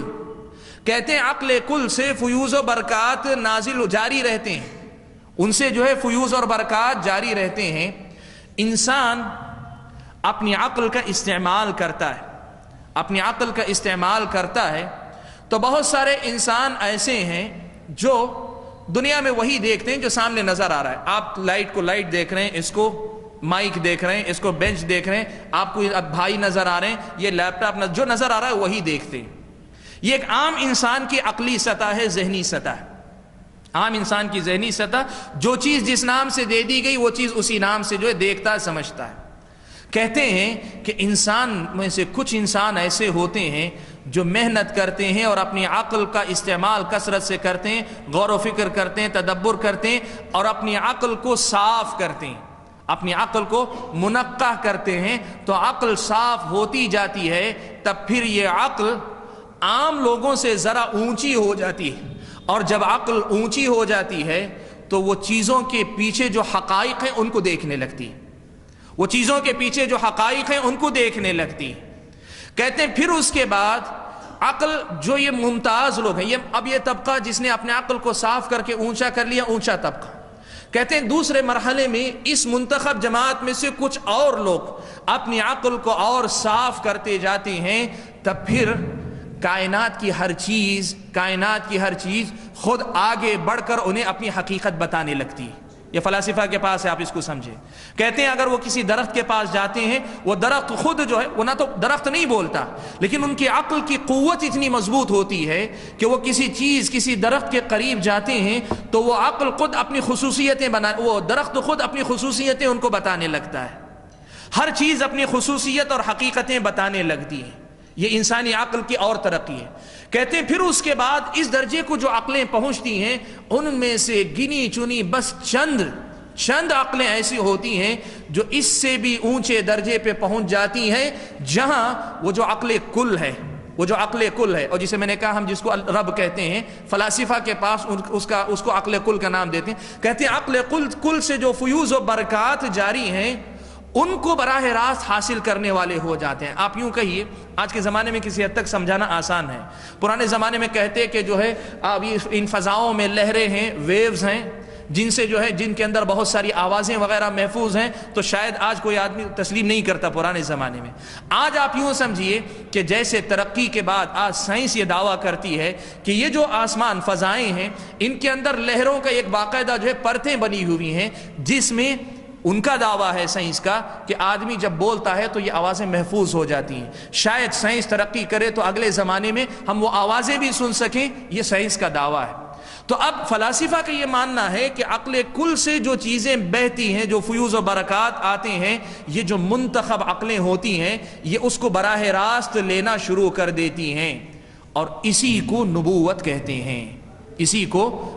کہتے ہیں. پھر وہ کہتے ہیں کہ اب شدت احساس کے نتیجے میں، عقل کے کمال کے نتیجے میں اب یہ محسوس ہوتا ہے جیسے کچھ نورانی شکلیں آ کر ان سے مخاطب ہو رہی ہیں، حالانکہ نہ تو کوئی شکل ہے نہ کوئی ان سے مخاطب ہو رہا ہے. وہ بس انسانی عقل کے کمال ہے، اس کی قوت ہے، انسان کے دماغ کی قوت کا کمال ہے کہ جہاں پہنچنے کے بعد وہ ساری چیزیں عقل خود بخود نتیجے اخذ کرنا شروع کر دیتی ہے.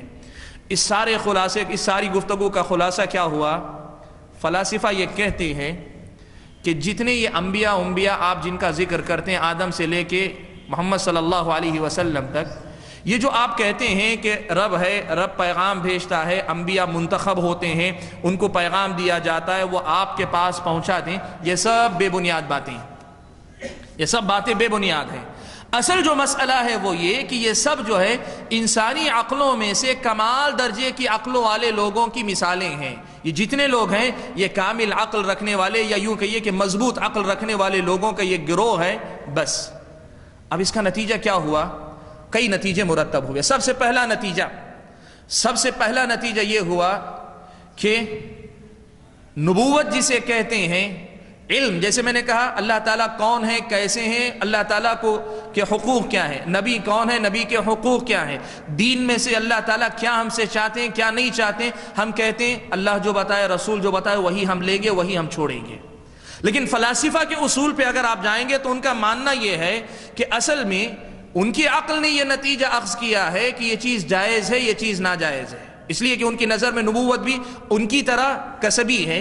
تو مانتے ہیں کہ نبی کے نام پہ نہ تو اللہ نے کچھ دیا ہے، نہ تو نبی نے کچھ دیا ہے، یہ بس انسانوں میں سے کامل عقل والوں نے کوئی چیز دی ہے۔ تو وہ یہ کہتے ہیں کہ ہمیں بھی اس بات کا اختیار ہے کہ ہم اپنی کامل عقل کے ذریعے ان کی باتوں میں سے جو صحیح نظر آئے اسے قبول کریں، جو صحیح نظر نہ آئے ان کو ہم چھوڑ دیں۔ یہ ان کی نظر میں، ہماری نظر میں انسانی عقل کا اللہ اور اس کے رسول کی بات سے ٹکراؤ ہے، اور فلاسفہ کی نظر میں عقل کا عقل سے ٹکراؤ ہے۔ سادہ الفاظ آپ سمجھ سکتے ہیں۔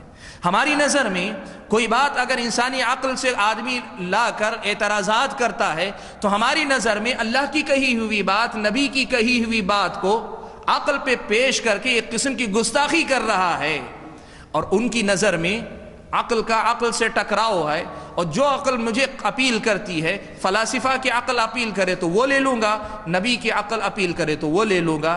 یہ ذہن اصل میں فلاسفہ کا تھا، اور یہی ذہن لوگ نہیں جانتے۔ میں بات آپ کو بتاؤں، آج بہت سارے لوگ جو خود عقل پرست ہیں وہ خود بھی شاید یہ ساری تفصیل نہیں جانتے، لیکن اصل انسانی ذہن کی وہی گمراہی ہے کہ اس نے کیا کیا ہے، عقل کو دین کا ماخذ بنا لیا ہے۔ عقل کو دین کا ماخذ بنا لیا، یعنی دین وہاں سے لیا جائے گا، عقل سے دین لیا جائے گا، یہ انہوں نے ذریعہ بنا لیا۔ آپ دیکھیں، میں بات کو سمیٹ کے واپس لوٹتا ہوں۔ میں نے کیا کہا؟ منہج کا پہلا نقطہ یہ ہے کہ علم کیا ہے اور علم دین کا کہاں سے لیا جاتا ہے، یہ ان کے پاس واضح طور پہ متعین ہوتا ہے۔ اس معاملے میں عقل پرستی کا جو مزاج ہے، کچھ لوگ ایسے ہیں جو کلی طور پہ شریعت کے منکر ہیں، اور کچھ لوگ ایسے ہیں جو جزوی طور پر شریعت کے منکر ہیں، کچھ ایسے ہیں جو خود اپنے آپ کو عقل مند سمجھتے ہیں، حالانکہ ابھی عقل ان کی اتنی کچی ہے کہ ان کو نہیں پتا کہ وہ خود کس لہر کے زیر اثر جی رہے ہیں۔ وہ کیا کرتے ہیں، منہج کا ایک اصول ان کا یہ ہے، جو بات عقل کے مطابق آئی قبول کر لوں گا، جو بات عقل کے مطابق نہیں آئی مجھے اس سلسلے میں تردد ہوگا۔ دلیل کیا دیتے ہیں؟ اللہ تعالیٰ کی بتائی ہوئی بات عقل کے خلاف کیسے ہو سکتی ہے؟ ہم بھی آپ کو یہ بات کہنا چاہتے ہیں کہ عقل اگر سلیم ہو تو اللہ تبارک و تعالیٰ کی کہی ہوئی کوئی بات عقل سلیم کے خلاف نہیں جا سکتی۔ لیکن اگر آپ کو اور مجھ کو کوئی بات اللہ اور اس کے رسول کی کہی ہوئی نظر آتی ہے، علامہ ابن تیمیہ رحمۃ اللہ علیہ نے ایک کتاب لکھی، کئی جلدوں میں ہے، درء تعارض العقل والنقل، اس کا خلاصہ نچوڑ ہی یہی ہے۔ ابن تیمیہ نے کئی جگہ اس بات کو دہرائی کہ دیکھو، اللہ تعالیٰ نے جو دین بھیجا ہے وہ عقل کے عین مطابق ہے۔ اس کا مطلب کیا ہوا؟ اب جو تمہاری عقل میں نہیں آئے اس کا انکار کر دو؟ نہیں۔ ابن تیمیہ نے اسے سمجھایا، کہا دیکھو ایک مسئلہ ایسا ہے یہ کہ اگر عقل اور نقل میں، نقل کہتے ہیں ہم لوگ قرآن و سنت کو، اگر ٹکراؤ پیدا ہوتا ہے تو تم نقل کو لے لو، عقل کو چھوڑ دو۔ کیوں؟ کہا اس کا سبب یہ ہے، پہلا اصول یہ بتایا، کہا کہ اگر عقل اور نقل میں ٹکراتا ہے تو نقل کے بارے میں تحقیق کرو کہ واقعی وہ بات ثابت ہے کہ نہیں۔ جیسے مثال کے طور پر قرآن کی کوئی بات آئی اور عقل سے ٹکراتی نظر آئی، تو طریقہ یہ ہو کہ تم دیکھ لو کیا واقعی قرآن میں یہ بات ہے۔ اگر قرآن میں ہے تو قرآن میں صحیح ضعیف کا تو امکان نہیں، سب صحیح ہی ہے، تو اس کا مطلب یہ ہوا کہ واقعی قرآن میں ہے۔ حدیث میں کوئی بات آتی ہے جو عقل سے ٹکراتی نظر آتی ہے تو پہلے تم تحقیق کر لو حدیث سند کے اعتبار سے صحیح ہے کہ نہیں ہے۔ اگر واقعی صحیح ہو جاتی ہے تو علامہ ابن تیمیہ رحمۃ اللہ علیہ نے کہا کہ آدمی یہ دیکھے کہ نقل صحیح ہے کہ نہیں۔ اگر نقل صحیح نہیں ہے، مثال کے طور پر آپ کو بتایا گیا یہ قرآن کی بات ہے، حالانکہ قرآن کی بات نہیں ہے، یا آپ کو بتایا گیا حدیث کی بات ہے، حدیث صحیح نہیں ہے، تو ویسی صورت میں آپ اس نقل کو چھوڑ دیں اس لیے کہ وہ صحیح نہیں ہے اور عقل کی بات کو لیں۔ لیکن اگر عقل اور نقل میں ٹکراؤ ہوتا ہے اور نقل صحیح ہے، تب پھر تم کیا کرو؟ کہا تم نقل کو لے لو اور عقل کو چھوڑ دو۔ کیوں بھائی؟ اسلام، قرآن، سنت عقل کے خلاف کیسے ہو سکتی؟ بھئی عقل کے خلاف نہیں ہو سکتی، لیکن تمہاری عقل اس کے معنی و مطلب کے سمجھنے کے قابل ہو یہ ضروری نہیں ہے۔ تمہاری عقل میں خلل ہو سکتا ہے، اگر عقل سلیم ہو تو نہیں ہوگا اختلاف، لیکن اگر عقل سے ٹکراتی نظر آتی ہے تو تمہاری عقل میں خلل ہے، یہ بات تم طے کرو۔ دیکھو یہ جو بات علامہ ابن تیمیہ رحمۃ اللہ علیہ نے کہی، یہ بات اللہ کے نبی صلی اللہ علیہ وسلم کی احادیث سے ہم اور آپ کو ملتی۔ اللہ کے نبی صلی اللہ علیہ وسلم نے صحابہ کو مخاطب کرتے ہوئے کہا کہ ما انت بمحدث قوما حدیثا لا تبلغه عقولهم الا كان لبعضهم فتنہ۔ اللہ کے نبی نے ہدایت دی کہ بھائی جب کسی کو مخاطب کرو تو ان کی سمجھ کی سطح کیا ہے اس کا لحاظ کر کے بات کرو۔ کبھی ایسا بھی ہوتا ہے کہ تم کوئی ایسی بات بتاتے ہو کہ جہاں تک ان کی عقلوں کی پہنچ نہیں، یعنی ان کے دماغ اس قابل نہیں ہے کہ اس بات کو سمجھ سکیں، تو ہوگا کیا؟ تمہاری بات ان کے لیے فتنہ بن جائے گی۔ لوگوں کی عقلی سطح کا خیال رکھ کے بات کرو۔ اس حدیث سے ایک بات یہ بھی معلوم ہوئی کہ لوگوں کی عقلیں ایک درجے کی نہیں ہیں کہ واقعی نبی کی بات کو سمجھ سکیں، نبی کی بات کو سمجھ سکیں۔ جس درجے کی عقل ہے اس درجے کی بات ان کے سامنے رکھنا چاہیے۔ تو عقلیں سب کی ایک درجے کی نہیں ہیں۔ جو بات میں نے کہی کہ اگر آپ کو کہیں عقل سے ٹکراؤ نظر آتا ہے تو اپنی عقل کو متہم کرو، اس کی اصل ایک یہاں ملتی۔ اور دوسری، حضرت عمر ابن خطاب رضی اللہ تعالیٰ عنہ کی ایک صحیح روایت آپ کو ملے گی۔ حضرت عمر کہا کرتے تھے اتہموا الرأی فی دینکم، کہتے تھے لوگوں دین کے معاملے میں جب تمہاری عقل کوئی روڑا اٹکائے، کوئی مسئلہ پیدا کرے تو تم اپنی عقل کو متہم کرو، اپنی عقل کو الزام دو، قرآن کو نہیں، سنت کو نہیں، دین کو نہیں، اپنی عقل کو الزام دو۔ کیوں؟ حضرت عمر ابن خطاب نے اپنی مثال دی، کہا کہ ایک واقعہ میرے ساتھ بھی ایسا پیش آیا۔ صلح حدیبیہ کا واقعے کا حوالہ دیتے ہیں۔ حضرت عمر ابن خطاب رضی اللہ تعالیٰ عنہ کہتے ہیں کہ جب صلح ہو رہی تھی اور یہ بات آئی کہ مسلمان اگر وہاں سے آئیں گے بھاگ کر تو ہم واپس کر دیں گے، کوئی مسلمان وہاں جائے گا تو ہم واپس نہیں لوٹائیں گے، تو حضرت عمر نے کہا اللہ کے نبی انعطی الدنیۃ فی دیننا، اللہ کے نبی دین کے معاملے میں ایسی ذلت کے ساتھ فیصلہ ہم برداشت کریں؟ یہ نہیں ہو سکتا۔ حضرت عمر خود اپنی مثال دیتے ہوئے کہتے ہیں اس دن میری عقل مجھے سمجھا رہی تھی کہ یہ صحیح نہیں ہے، اس دن میری عقل مجھے سمجھا رہی تھی کہ یہ صحیح نہیں ہو رہا ہے، اور اللہ کے نبی مجھ سے کہہ رہے تھے یا عمر میں محمد ہوں، اللہ کا رسول ہوں، یعنی میں جو فیصلہ کر رہا ہوں یہ رسول کا فیصلہ ہے، تم کیسے کر سکتے ہو؟ حضرت عمر کو اس وقت پتہ نہیں چلا، لیکن بعد میں اپنی خلافت میں جب تقریر کی تو اپنی ایک تقریر کے درمیان لوگوں کو ترغیب دلائی، دیکھو لوگوں میں اپنے تجربے کی روشنی میں تمہیں بتا رہا ہوں کہ جب کبھی تمہاری عقل دین کی کسی بات کے مقابلے میں تمہیں اکسائے تو دین کے سلسلے میں شک پیدا مت کرو، اپنی عقل کو متہم کرو، اپنی عقل کو متہم کرو۔ یہ حضرت عمر ابن خطاب رضی اللہ تعالیٰ عنہ نے اصول دیا۔ میں بات کو سمیٹتا ہوں اس لیے کہ بہت دور تک جا رہے ہیں ہم لوگ، بات کو سمیٹتا ہوں، لیکن یہ بہت اہم مسئلہ ہے میرے خیال میں کہ آدمی عقل پرستی کا جو فتنہ چل پڑا ہے نوجوانوں کے اندر، اور خاص طور پہ وہ جو ڈاکٹر ہوں گے، انجینئر ہوں گے، وکیل ہوں گے، سب کچھ ہوں گے، لیکن دین کی بنیادی باتوں سے واقف نہیں ہوں گے، دین کی بنیادی باتوں سے واقف نہیں ہوں گے۔ اب بالکل جو ہے ایسے لگتا ہے جیسے پورے دین کا احاطہ کیے بیٹھے، گفتگو کریں گے خالص عقلانیت کی بنیاد پر۔ ان کو یہ بات سمجھنی چاہیے کہ منہج کا یہ پہلا نقطہ ہے کہ علم وہ ہے جو قال اللہ قال الرسول قال الصحابۃ هم اولو العرفان۔ یہ اصل مسئلہ ہے کہ علم کیا ہے اس کو متعین کرے۔ آپ کی عقل جو سجھائے، آپ کی عقل جو سمجھائے، آپ کی عقل جو بتلائے وہ علم ہو، یہ ضروری نہیں، اس میں غلطی کا امکان ہو سکتا ہے۔ سبحان اللہ۔ علامہ ابن تیمیہ رحمۃ اللہ علیہ کا ایک جملہ مجموع الفتاویٰ سے آپ کو نقل کروں، اتنی پیاری بات سمجھائی، اتنی پیاری بات سمجھائی۔ وہ میرے اور آپ کے سامنے یہ عقل اور نقل کا جو معرکہ، عقل اور نقل کی جو لڑائی دنیا نے قائم کی ہوئی ہے اس کو حل کر دیتی۔ علامہ ابن تیمیہ رحمۃ اللہ علیہ کہتے ہیں کہ دیکھو عقل اللہ تعالیٰ کی دی ہوئی یہ قوت ہے، اللہ تعالیٰ کی دی ہوئی قوت ہے۔ انسان کو اللہ تعالیٰ نے، انسان کے دماغ میں، دل میں اللہ تعالیٰ نے دی ہے یہ قوت جسے ہم عقل کہتے ہیں، اللہ کی دی ہوئی یہ قوت ہے۔ بالکل ویسے ہی جیسے قوت بصارت ہے، بینائی اللہ تعالیٰ کی دی ہوئی یہ قوت ہے، لیکن جس طرح سورج کی روشنی نہ ہو یا چراغ کی روشنی نہ ہو تو بینائی مکمل ہوتے ہوئے بھی انسان چیزوں کو ان کی حقیقت کے مطابق دیکھ نہیں پاتا. انسانی عقل یہ قوت ہے، اللہ تعالیٰ کی دی ہوئی یہ قوت مکمل بھی ہوگی، عقل کامل بھی ہوگی آپ کے پاس، تو شریعت کے بہت سارے حقائق اللہ تعالیٰ کتاب اللہ اور سنت رسول اللہ کے نور کے بغیر کما حقہ دیکھ نہیں سکتا. سبحان اللہ، کتنی پیاری بات ہے دیکھیے، اور کتنی واقعی مثال ہے. دیکھیں کہا دیکھو جیسے اللہ تعالیٰ نے آنکھوں میں بصارت بینائی یہ قوت کے طور پہ دی ہے، دل و دماغ میں اللہ تعالیٰ نے تمہیں عقل بھی دی ہوئی، وہ بھی یہ قوت ہے، اس کی اہمیت سے انکار نہیں. جس طرح کامل بینائی رکھنے والا آدمی سورج کی روشنی نہ ہو یا چراغ کی روشنی نہ ہو تو اندھیری کی وجہ سے چیزوں کو کما حقہ دیکھ نہیں سکتا، جیسی ہیں ویسے دیکھ نہیں سکتا. بالکل اسی طرح شریعت کے معاملات میں انسان کی عقل کامل بھی ہو تب بھی کتاب اللہ اور سنت رسول اللہ کی روشنی کے بغیر وہ شریعت کے مسائل کو کما حقہ جیسے ہیں ویسے دیکھ نہیں سکتا. ہماری دعوت بس اصل میں یہی ہے. تو میں بات اپنی سمیٹنا چاہوں گا. تو بات ہماری شروع ہوئی کہ منہج اہل حق کا منہج جب بات ہم کرتے ہیں تو سب سے پہلے مرحلہ آتا ہے حصول علم کا. علم لینے کے سلسلے میں منہج تو سب سے پہلے وہ یہ متعین کرتے ہیں کہ شریعت کے معاملے میں علم کہاں سے لیا جاتا ہے.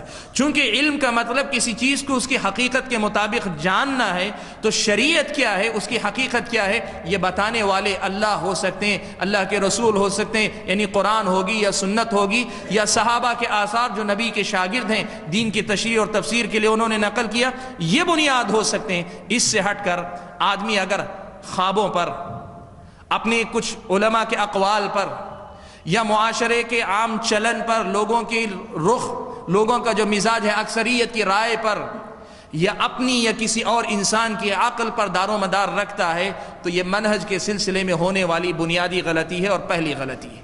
منہج کے سلسلے میں ہونے والی بنیادی غلطی اور پہلی غلطی ہے. میرے خیال میں یہ مسئلہ آپ کے سامنے واضح ہے نا انشاءاللہ؟ جی ہاں. تو یہ بات ہوئی ہماری کہ علم کے سلسلے میں پہلا جو منہج کا اصول ہے وہ ہے علم کیا ہے یہ پہلے آدمی طے کرے. علم کیا ہے یہ طے کرے. دین کے معاملات میں عقل کا استعمال کرے، لیکن کس حد تک؟ اسی قرآن کو سمجھنے کے لیے کرے، اسی سنت کو سمجھنے کے لیے کرے، اسی حدیث کو سمجھنے، اسی صحابہ کے آثار کو لینے کے لیے استعمال کرے. اس لیے نہیں کہ ان کا ان سے موازنہ کرے اور عقل میں آنے والی بات کو مقدم رکھے. یہ پہلا اصول تھا جو میں نے آپ کے سامنے ذکر کیا. دوسرا اصول حصول علم کے سلسلے میں، حصول علم چونکہ منہج کا پہلا مرحلہ ہے، تو حصول علم کے سلسلے میں سب سے دوسرا اصول یہ ہے کہ آدمی، اب یہ تو طے ہوا کہ یہ علم ہے، قرآن، سنت، صحابہ کے آثار وغیرہ علم ہے، اور ان کے ساتھ انسانی عقل بھی اس کا ذریعہ ہے، حصول علم کا ذریعہ ہے، یہ ہم مانتے ہیں، لیکن اس کے دائرے میں. تو اب سوال یہ ہے، اگلا نقطہ کیا ہے منہج کا؟ اہل حق کے منہج کا دوسرا اصول علم کے باب میں یہ ہے، وہ یہ کہتے ہیں کہ تم دین لینے سے پہلے جس سے دین لے رہے ہو اس کو دیکھ لو. پہلے جس سے تم دین لے رہے ہو وہ کون ہے، کیا ہے، پہلے اس کو دیکھ لو. سبحان اللہ. حضرت سفیان ثوری رحمۃ اللہ علیہ ایک جملہ کہا کرتے تھے، بڑا پیارا جملہ حضرت سفیان ثوری رحمۃ اللہ علیہ کا. وہ یہ جملہ کہا کرتے تھے، کہتے تھے کہ دیکھو، کوئی بندہ، کوئی نوجوان طلب علم کا آغاز کرے، علم حاصل کرنے کی ابتدا کرے، اور اللہ تعالیٰ اسے سنت کا پیروکار استاذ نصیب فرما دے، تو یہ اس طالب علم کی سب سے بڑی خوش قسمتی ہے. سنت کا پیروکار استاذ اگر مل جائے طلب علم کے ابتدائی مرحلے میں، تو یہ اس طالب علم کی سب سے بڑی خوش قسمتی. کیوں؟ میرے بھائیو یہ بات یاد رکھو، منہج کا یہ بنیادی نقطہ ہے کہ آپ علم حاصل کرنے سے پہلے علم دینے والے آدمی کے بارے میں جان لیں کہ یہ کون ہے. یہ سنت پر چلنے والا ہے یا بدعت پر چلنے والا ہے، یا گمنام قسم کا آدمی ہے جس کے بارے میں کچھ پتہ نہیں کہ یہ کیا کہتا ہے. اب کیسے پتہ چلے گا؟ ایک تو آدمی کی شہرت ہے کہ اہل حق اہل حق اس آدمی کی شہرت اہل حق میں اتنی ہے کہ لوگ جانتے ہیں کتاب و سنت کی روشنی میں، اس لیے کہ کتاب و سنت ہی علم ہے، صحابہ کے آثار ہی علم ہے، تو جب بھی بات کرتا ہے قرآن سنت اور صحابہ کے آثار کے حوالے سے بات کرتا ہے، اس کی شہرت ہے یا وقت کے معتبر علماء اس کے حق میں گواہی دیں کہ یہ آدمی صاحب سنت ہے، تو اس سے آدمی علم حاصل کرے۔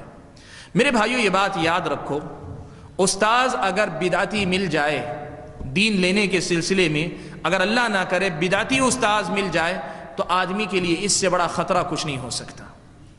بدعتوں کا معاملہ اتنا خطرناک ہے، سلف صالحین کے پاس یہ بڑا ہی اہم مسئلہ تھا کہ وہ اہل بدعت کے پاس کبھی کوئی بات سننا گوارا نہیں کرتے، اہل بدعت سے کوئی بات سننا گوارا نہیں کرتے۔ آج ہمارا مسئلہ کیا ہے بھائی؟ دین کے نام پہ جو کھڑا ہو گیا، دین کے نام پہ جو اسٹیج پر آ گیا، دین کے نام پر جو آ گیا، اور مجھے ذرا واضح الفاظ میں کہنے دیں، آج تو مصیبت یہ ہے قرآن و سنت کا نام لے کر جو بھی آ گیا ہم نے اسے صحیح منہج والا مان لیا۔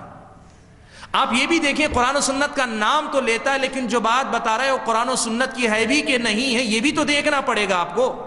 اور کیسے دیکھیں گے؟ آپ اگر صلاحیت نہیں رکھتے تو جو آپ کے پاس موجود علماء ہیں جن کا پتہ ہے کہ یہ سنت پہ چلنے والے علماء ہیں، ان سے دریافت کر لیں کہ فلاں صاحب جو ہیں وہ قرآن و سنت کا حوالہ ہی دیتے ہیں لیکن کیا واقعی اہل سنت میں سے ہیں بھی کہ نہیں ہیں؟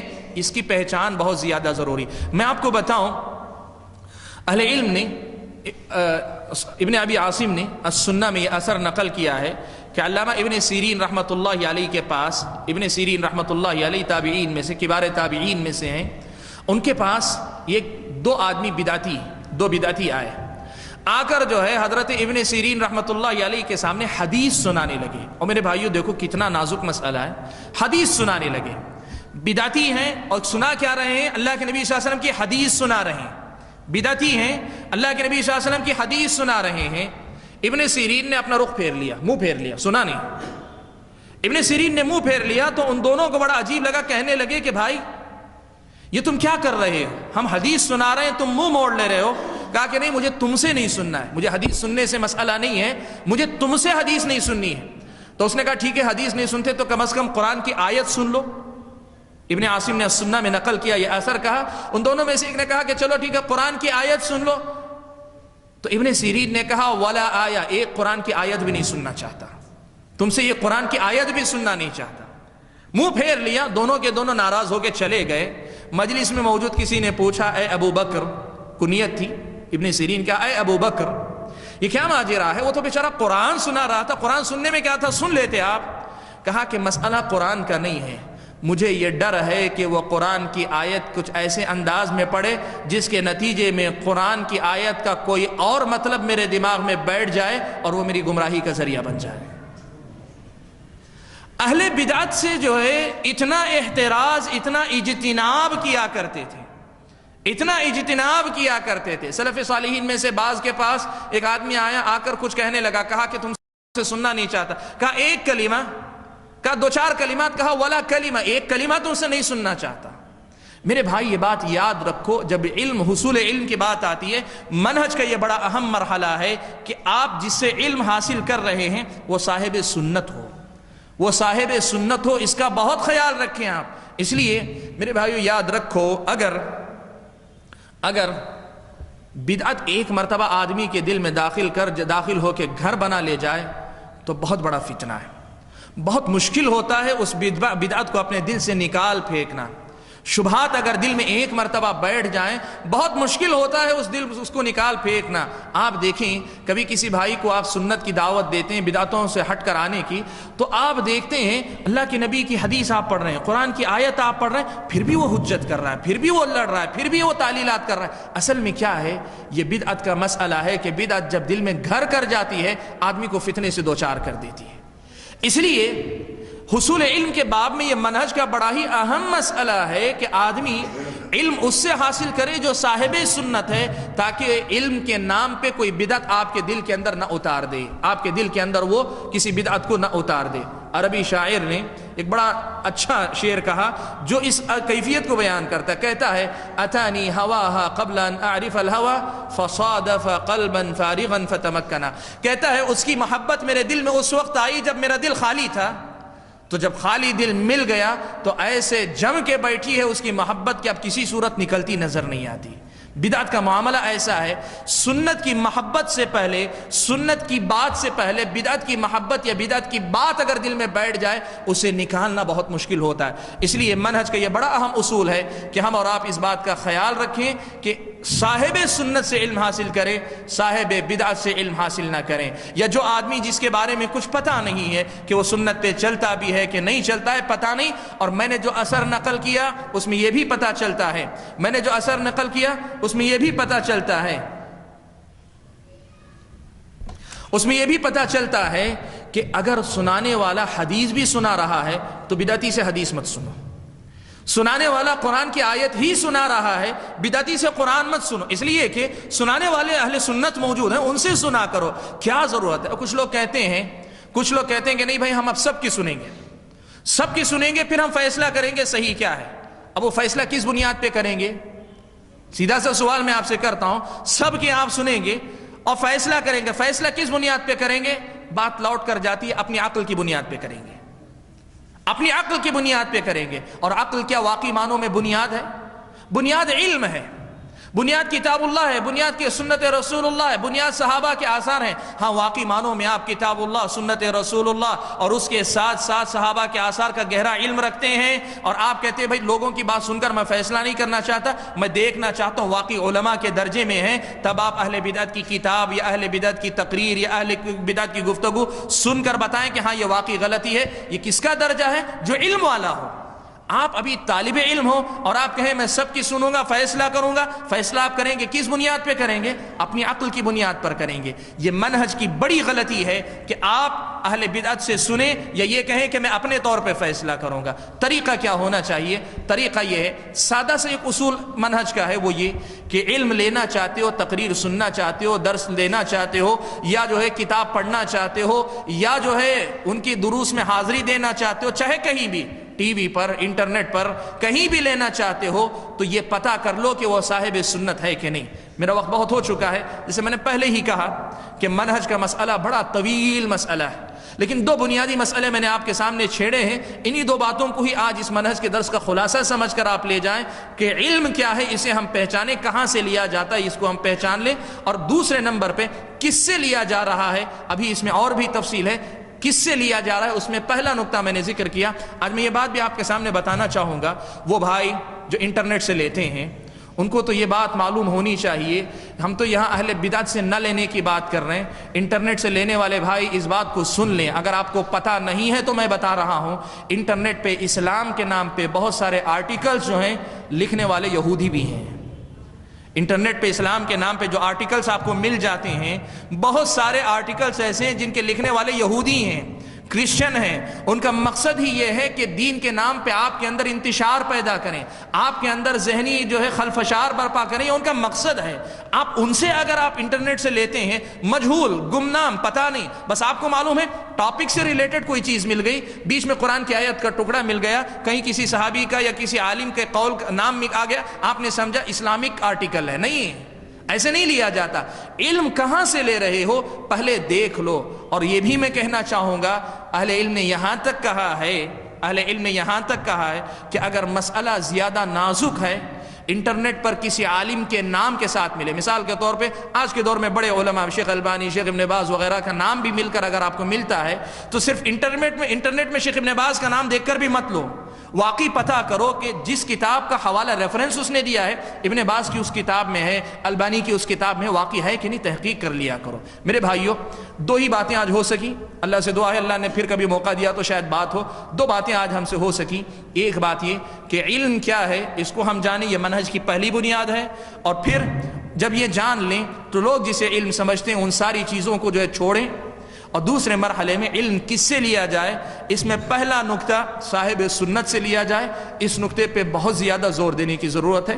بقیہ اور بھی بہت ساری باتیں تھیں، خود علم کے مرحلے میں، پھر اس کے بعد فہم کے مرحلے میں، پھر اس کے بعد عمل کے مرحلے میں، پھر اس کے بعد دعوت و تبلیغ کے مرحلے میں۔ اللہ نے چاہا تو پھر کبھی ہم بات کریں گے۔